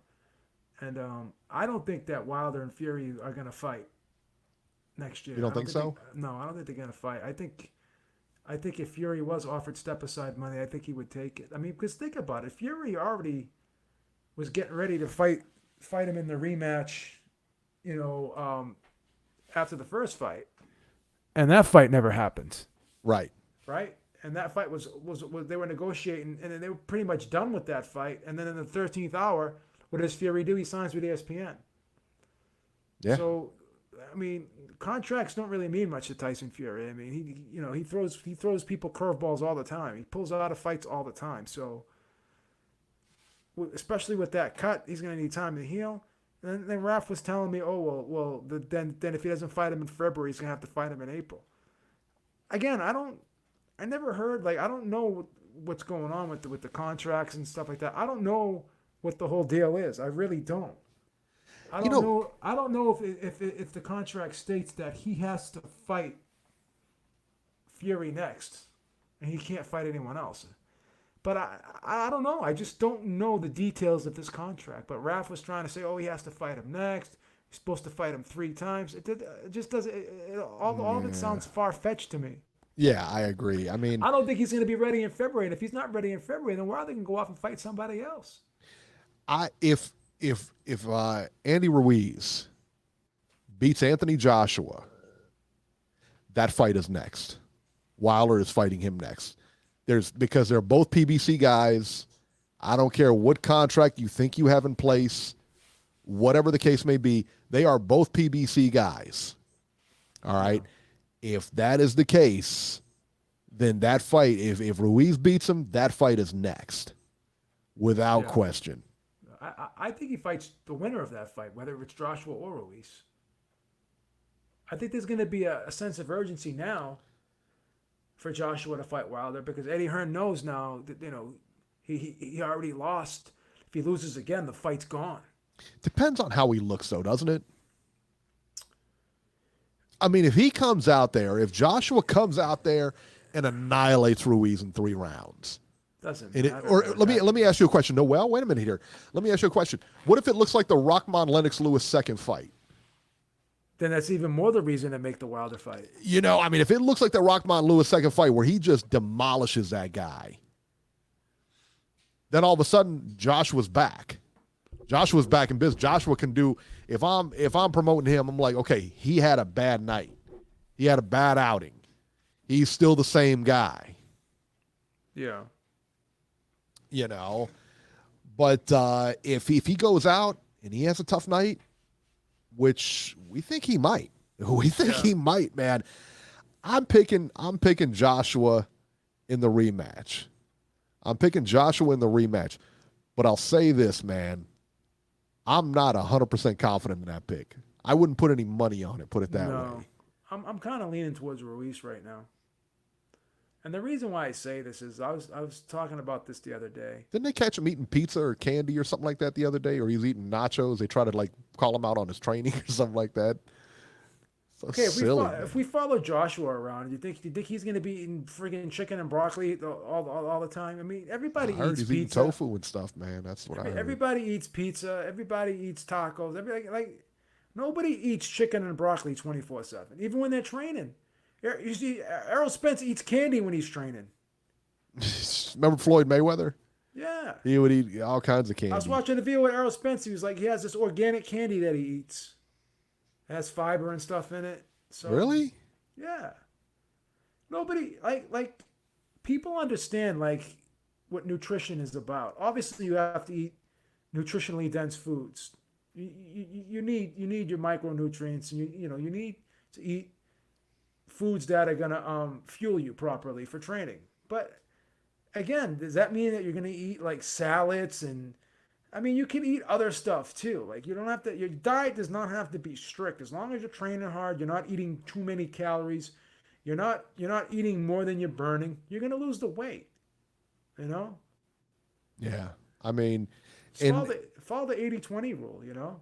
Listen, man. The thing is, look, Ruiz may not listen, man. He doesn't look like your average athlete out there.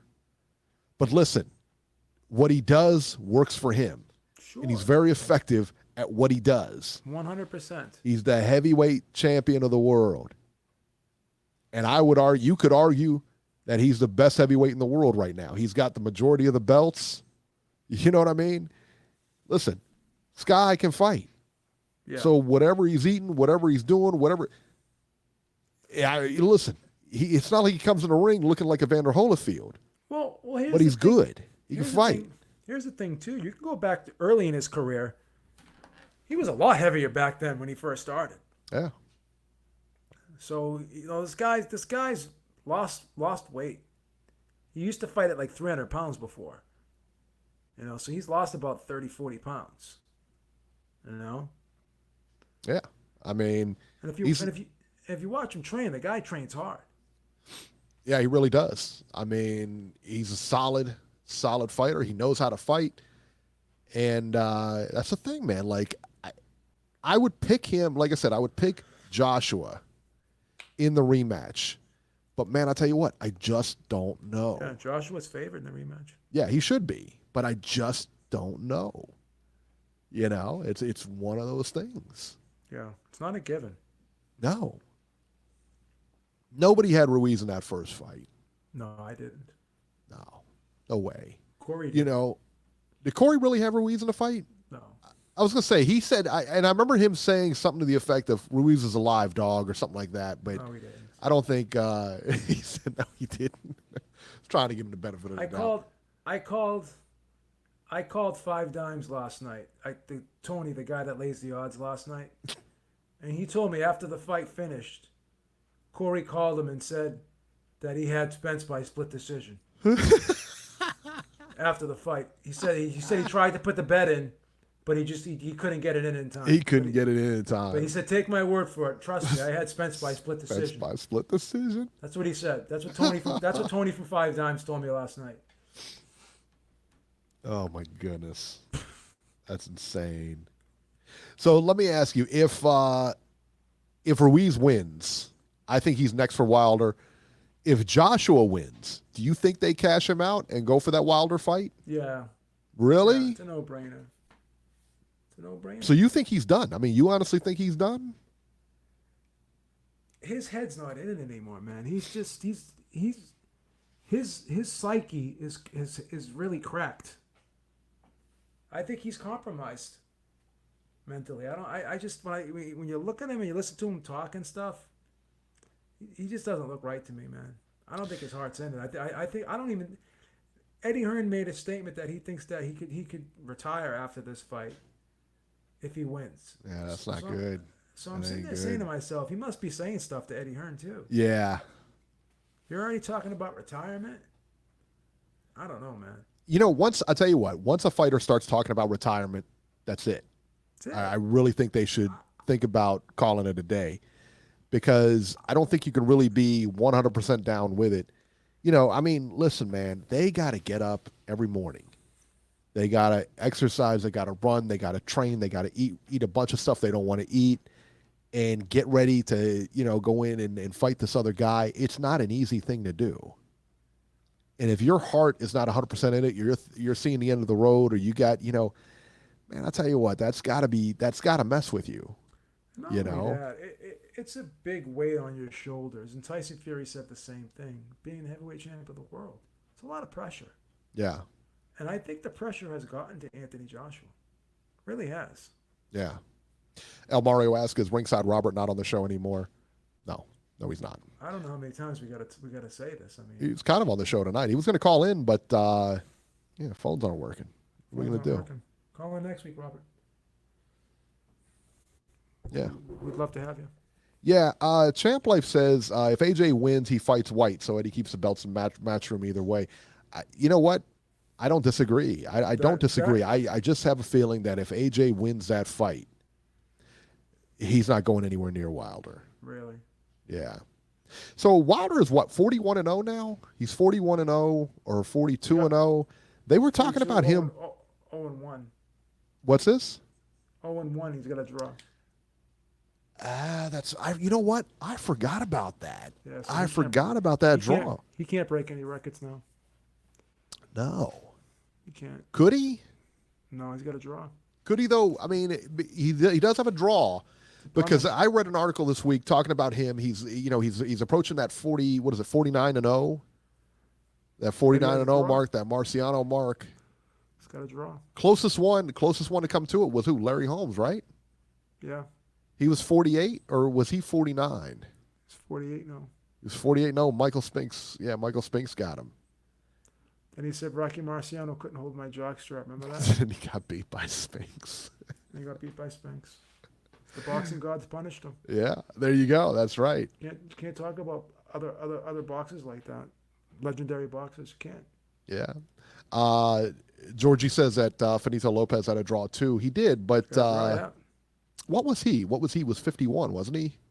51-0-1. 51-0-1. Yeah, so he couldn't. And his draw was disputed too. He won, a lot of people thought he won the fight. Very disputed draw. I thought he won that fight, disputed. and he came back and he won the fight again. They rematched and he won the fight again. So yeah, by unanimous, I think it was unanimous.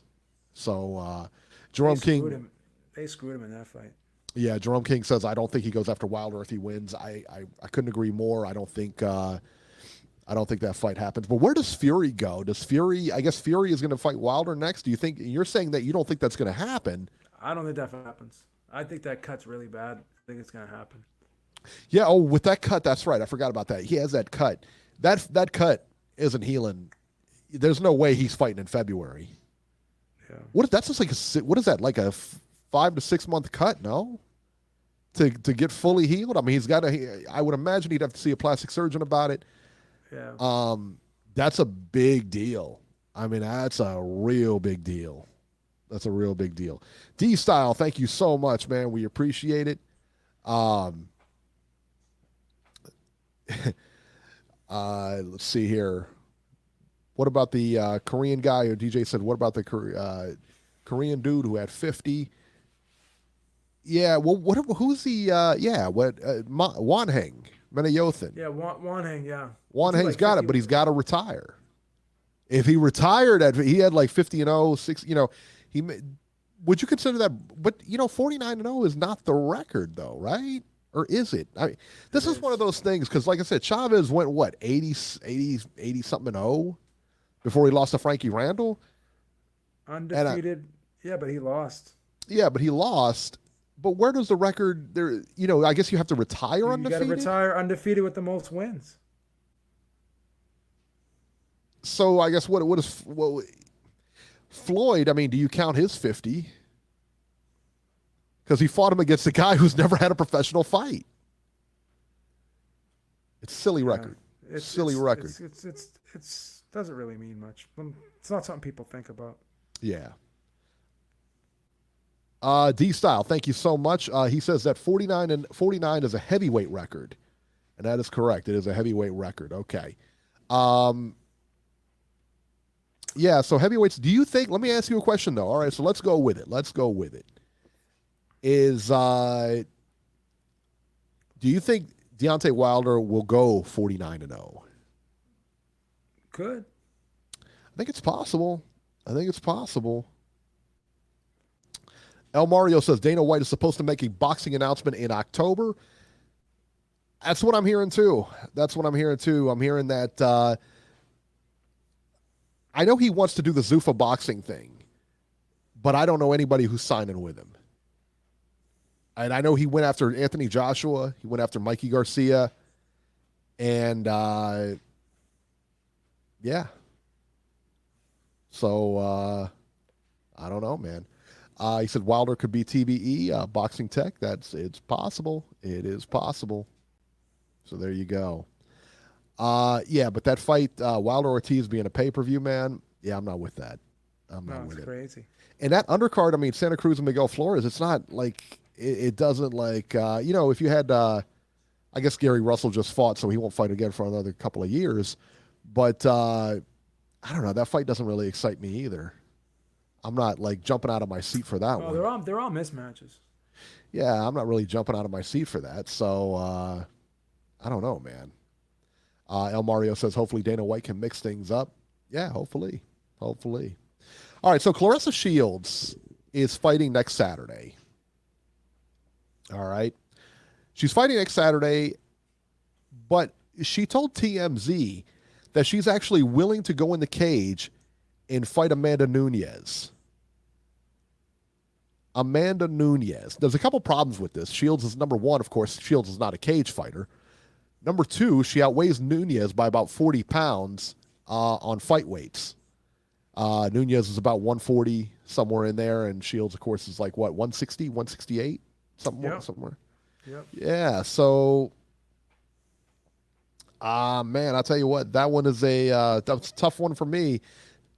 Let me ask you a question, because I think Nunes slaughters her in the cage. You think Nunes slaughters her in the cage? Yeah, without question. It's because of the kicks too. Nunes is the baddest woman, I think, to ever do it, man. Who's better? She beat Cyborg. She beat Ronda. She beat Holly. Yeah. Who's better?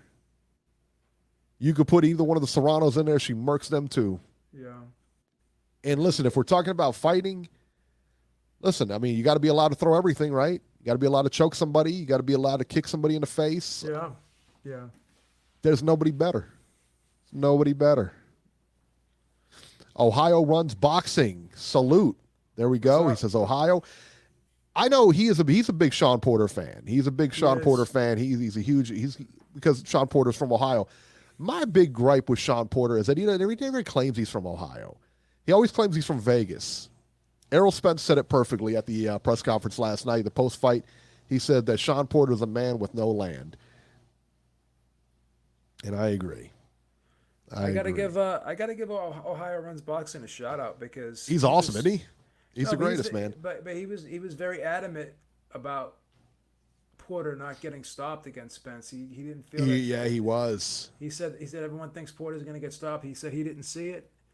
And I kept saying that I thought he was gonna get stopped, and he kept telling me, Beeb, you're wrong. And I got to give him a shout out, man, because he was right and I was wrong. I mean, he was really trying to hammer that point home that he doesn't believe that Spence is going to be able to stop Porter, and he was right. 100%. Well, listen, I tell you what, and he really was, and I tell you what, I was saying it all week. I thought Spence was going to win under 10.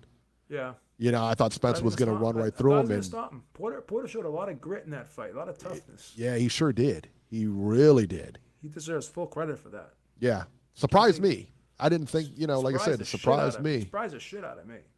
Didn't surprise Ohio, though. Tell you that. He had it called from the beginning, man. He said he wasn't. He said it. He said he wasn't actually. He didn't know if he was going to pick Porter. He wasn't picking Porter per se. He wanted Porter. Obviously, he wanted Porter to win. He was doing, but he, like I said, he was a realist about it. Oh, he was objective. He was very objective about it, And but like he says, man, he said that that it was going to go to a decision. He said there was no way he was going to knock Porter out. And he was 100% right. He was the closest one. He was the closest one I'd seen to anybody picking Shawn Porter. Put it that way. Yeah. And he basically said that this fight was going to go the distance. It was going to be a tough fight. Yeah, for sure. Cozy Rito said, "What do you think about Porter saying he sold the pay-per-view, not Spence in the post-fight presser?" I think he's wrong. And I think Spence said it best when he said, I'm pretty sure your next fight is not going to be on pay-per-view and mine will. Well, Porter did go out and do a lot of PR for the fight, so you got to give him credit. I mean, so did Spence, though. Well, Spence did just as much, if not more. Yeah. But both guys did a good job at trying to sell this fight. Yeah. So they both guys deserve credit. I think Porter just is a little bit sore, because Spence always says Shawn Porter can't sell out a family dinner, so that kind of stuck. I think that kind of stuck in his craw a little bit. Yeah. And it bothered him, so that's why. Yes, a lot of family dinner. What's wrong with that guy? That's hilarious. Boxing Tech says Clarissa Merckx Nunez. If they're in a boxing ring, yeah, I think so. But I'll tell you right now, if they're in a cage, she gets run right over. I don't care what weight she comes in at. Porter definitely won a lot of fans. I mean, the crowd was chanting his name and everything. So. Yeah, Ohio Runs Boxing says I think Porter won a lot of fans with that performance. I think so too. I think so too. Let me ask you. I mean, after that performance, you want to see him again? You want to see him in there? I want to see him. I want to see Porter, and I want to see Crawford. That's the fight I want to see. Hey, listen. Anytime Shawn Porter is on the television set, I don't change the channel. I never have. So he's never been in a bad fight. Yeah. Ohio says he can now come to Ohio and sell a fight, and he will help promote. Listen, man, Ohio runs boxing, promotes all Ohio fighters. Yes, he does. He really does. And he does a great job with it. I don't know anybody who does more promotion on Ohio fighters than this guy right here. Come to Ohio and sell a fight. I'm not sure why he hasn't fought in Ohio, to be honest with you. I'm not sure why he hasn't. And that's why I'm not a big Shawn Porter guy. That's why I'm not a big Shawn Porter guy, man. I'm just not. He's not representing Ohio good enough for you, right? What's that? No, he doesn't. No, he always claims he's from Vegas. I mean, he said it in the with the Danny Garcia, the build up to Danny Garcia. He's from Vegas, and Garcia called him out. He says, "You're from Ohio. You're not from here. This isn't your backyard." A lot of people call him out on that, man. It's gotta irritate him, right? It's gotta be embarrassing after a while for him. It does, because it's a foolish thing to say. It's a foolish thing to say, All right. Let's talk about our train wreck of the week, Beeb. And we're going to talk about this for a little bit, man, because this is sad, isn't it? This is a sad one, man. This really is, man. Train wreck of the week. Go ahead. Nigel Benn. Nigel Benn is going to come back. He's making a comeback, which, hey, that sounds all right, whatever, He's going to come back to face Sakio Bika in November. That's not a typo, man. He's fighting Sakio Bika, who's a pretty good fighter. Jesus. Nigel Benn is 55. 55. Sakio Bika is around 40, 41 maybe. But he's still a dangerous fighter. He's still his last fight was in 2017. Went the distance. He won his last two fights. I tell you what, man, this fight is ill-advised for Ben, man. I got a feeling it won't end well. Why? Let me start here, Beeb. Why on earth would Nigel Benn want to come back and fight? I have no words for that question. I can't fathom why. I really can't. It can't be for money, right? I mean, I wouldn't think. And listen, man, listen, he's in great shape.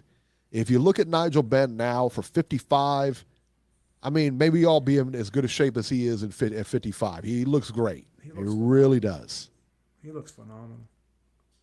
But Chris Eubank Jr. looks the same, and I don't see him coming back. I tell you what, man, I don't understand it.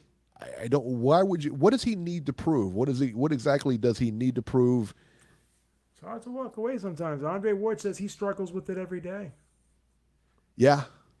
He still thinks about, if he wants to come back or not. It's tough. I don't get it, but he's 55. And he's not. It's not like he's fighting another 55-year-old. He's fighting a guy who's been somewhat active. And Sakio Bika can fight. He's a really good fighter. Let me see when the last time Nigel Benn fought. He lost this is Nigel Benn's last three fights. He lost to Steve Collins twice and to Lane Malinga He was lost a split decision, was knocked out twice by Stevie Collins. Tulani Malinga, if you remember, was knocked out by Roy Jones in under 6 rounds. Yeah. Back in the day. His last fight, Beeb, again, he fought 3 times in 1996, lost all 3 of them. And he didn't just lose all 3. I mean, he was knocked out twice. One of those Steve Collins fights, he had to stop fighting because he hurt his ankle. So it goes down as a TKO. Yeah. Well, I'm not sure which one that was. I think it was the first one. Okay, and then he retired. It's got him listed as retired, which was a TKO. He retired on his stool in the second one. Yeah, there you go. What do you got left, man? What else is there to? I get that you don't like how it ended. I get it. His own son said he's not going to watch him fight. His own son is against it. Isn't he training his son? Not sure if he trains him. I know he has a lot of input in what goes on with the guy's career. He's like an advisor or something like that. I don't think he trains him. I'm not sure. I don't believe I don't believe he trains him. Yeah, well, but he definitely works with him pretty close. Yeah, if he doesn't train him, he definitely works with him pretty close. He's definitely involved in the career without question. Yeah. I'm looking at his. He fought Vincenzo Nardiello in 96, or I'm sorry, 95. It was pretty good back then. And then there was that McClellan fight back in 95 as well, where he was in a. Do you think it was ever the same after the McClellan fight? No, he said he wasn't. Yeah. Then he saw McClellan at a benefit, like they did a benefit for McClellan, and he came to the UK, and he saw him. I was watching a documentary on it. I remember something. I remember seeing that. And then he walked out, and he started crying. He was like bawling his eyes out. It was gut wrenching. It was gut wrenching to see that.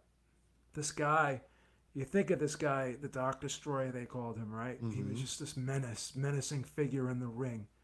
He was cold and seemed cold and calculated, like a killer in there, right? He had this persona about him that he was just a mean guy, a heartless, cold guy, right? But when you saw that, you knew who the real Nigel Benn was. When you saw that. For sure. You know, he's got a good heart. He's got a good soul.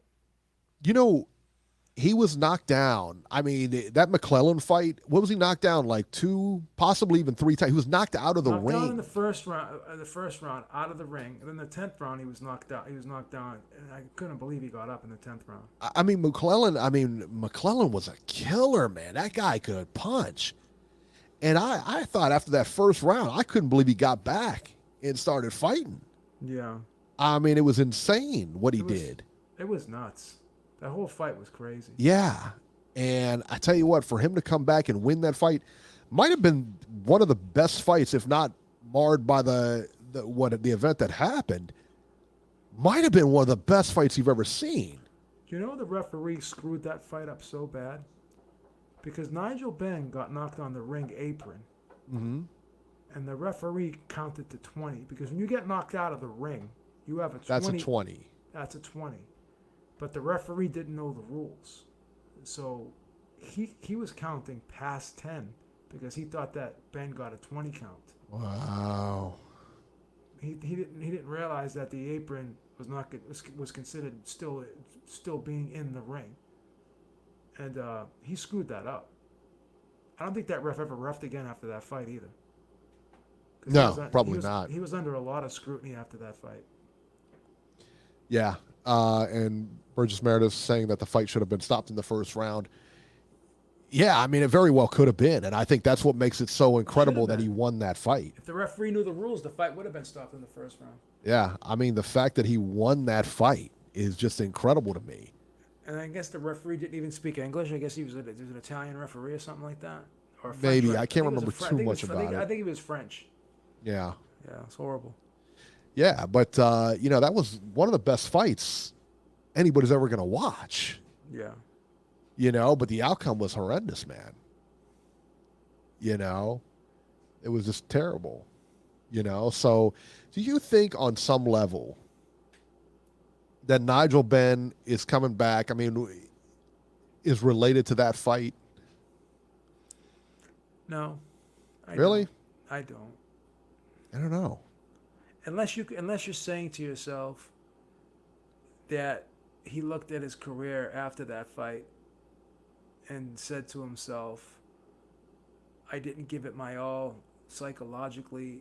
I was kind of conflicted from there on after, and maybe that wasn't the real Nigel Benn. Maybe I can do better. I want to come back and vindicate myself and show people the real Nigel Benn now.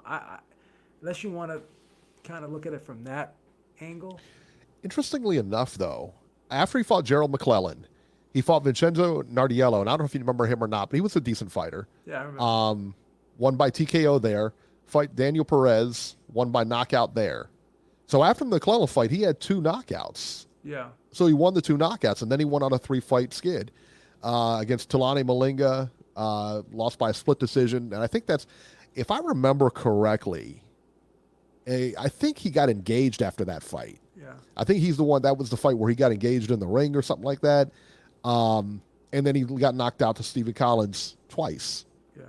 So I think that's my thing. Or maybe, like, I don't understand why. And we'll never, maybe you and I will probably never understand why. We can only hypothesize about it. But this is dangerous. This is a dangerous thing, man. Because Saki Obika can fight. Yeah. He can fight. Yeah. Look how good Ray Leonard was. Ray Leonard was pretty good, right? He's your guy. Yeah, that's my guy. Hector Camacho knocked him out in 7 rounds. I don't want to talk about it. But you see where I'm going, though. That was painful to watch. It was painful to watch. It was painful to watch that Terry Norris fight, where Norris put it on him like that. I mean, it was hard to give Ray a round in that fight. Got a stomach ache watching that fight. Right. Horrible. I mean, that was the thing, man. That was the thing. It was like, you watched that fight, and as good as Leonard was, you knew he wasn't going to beat Norris. No. But Camacho, you felt like, man, he might have a chance against this guy. I kind of thought he was going to win that fight. I kind of did too. I was fucking shocked when he lost that fight. Until after the first round. When I saw Camacho knock him out, I was like, what? You never see Camacho knock out anybody. What the fuck is going on here? I couldn't believe what I was seeing. Camacho changed after that Rosario fight. Yes. You remember that Rosario fight? Yes. That was a tough fight.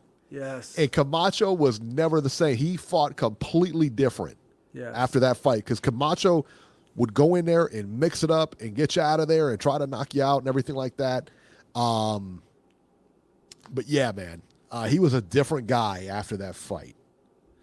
Corey Lee, he says Corey Lee boxing on hold.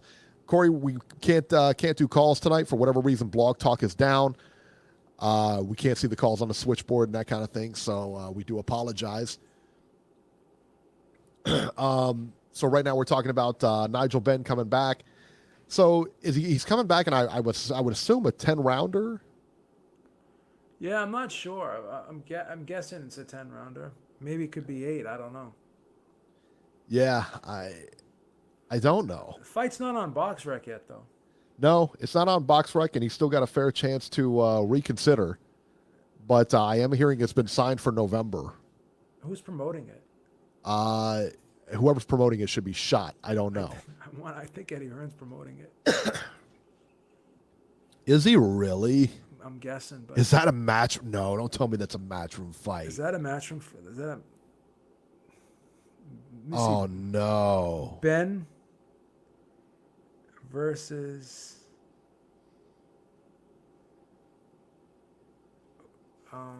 Bika. Don't tell me that's a matchroom fight. No. Britt, he said he's looking for closure and he's looking to find peace. Closure for what? It says November 23rd.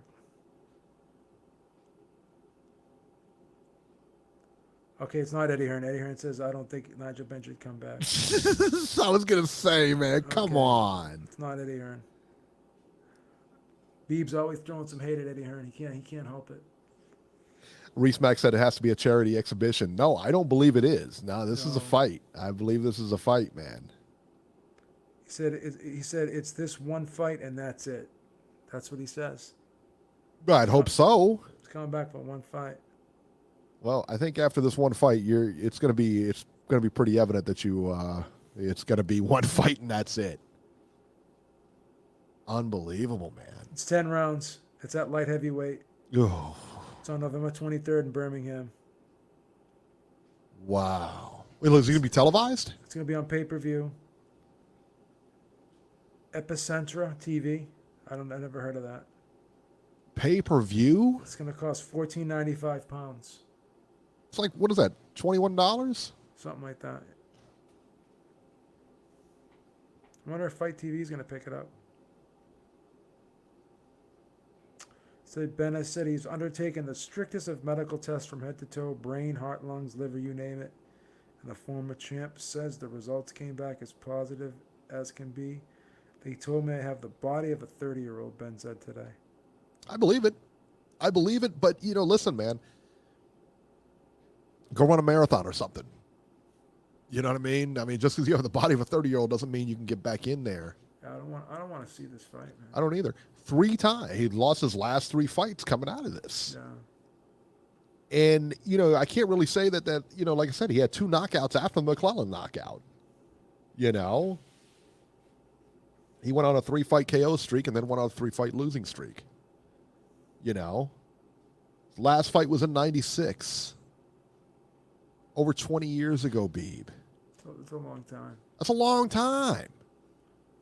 Just 23 Just years. because the body looks great, who knows what's going on inside the brain? Well, even if your body looks great and you have the body of a 30-year-old, it doesn't mean that you can get back in there because you are still 55. Your reflexes cannot ever be the same as They're not the same as they were when you were in your 30s. It's No. impossible. Not even close. Not You know even what close. This is gonna sound corny, but one day, just for the hell of it, I recorded myself shadowboxing. Mm-hmm. Right? Yeah. And I have like a video of myself maybe from 10 years ago shadowboxing. And I am significantly slower now than I was 10 years ago. Significantly. Right. And when I'm watching myself in the mirror and stuff, I'm not really noticing it. But then when I go back and look at it on video, it's like you're just not the same. Your reflexes. Sure. And in some ways, because I've gotten smarter in some of the supplements I've been taking, I'm in better shape in some ways because I know how to train smarter now. Right. So I could argue that my stamina is probably equal to equal or if not better than it was 10 years ago because of my diet, my supplementation, and my knowledge. But there's no supplement I'm ever going to be able to take that's going to give me my reflexes back. It's just not going to happen. I can take all the steroids in the world. Right. Steroids is not going to give you your hand-eye coordination. It's not going to give you it's not going to give you reflexes. 90 seconds. It's just not. It's just not. It's not going to give you your timing back. So it just doesn't matter. Like physically, your conditioning. There's just certain things that go that can never come back on a human body. Yeah. And reflexes is one of them. Yeah. And just because, again, man, you can get in there and shout at it, taking a punch to the liver, taking a punch to the gut, taking one right on the chin, your stamina goes out the window. You may be able to cardio, do an hour worth on the treadmill or get out there and run for an hour or whatever. Listen, man, you're not getting hit when you're running. Big difference. So, all right, guys, that'll do it for this edition of Ringside Reporter. As always, you can catch Joe Habib on Twitter at jhabib1 and find our YouTube channel at ringsidereporterlive.com. I'm at Ringside73, and we will see you next week.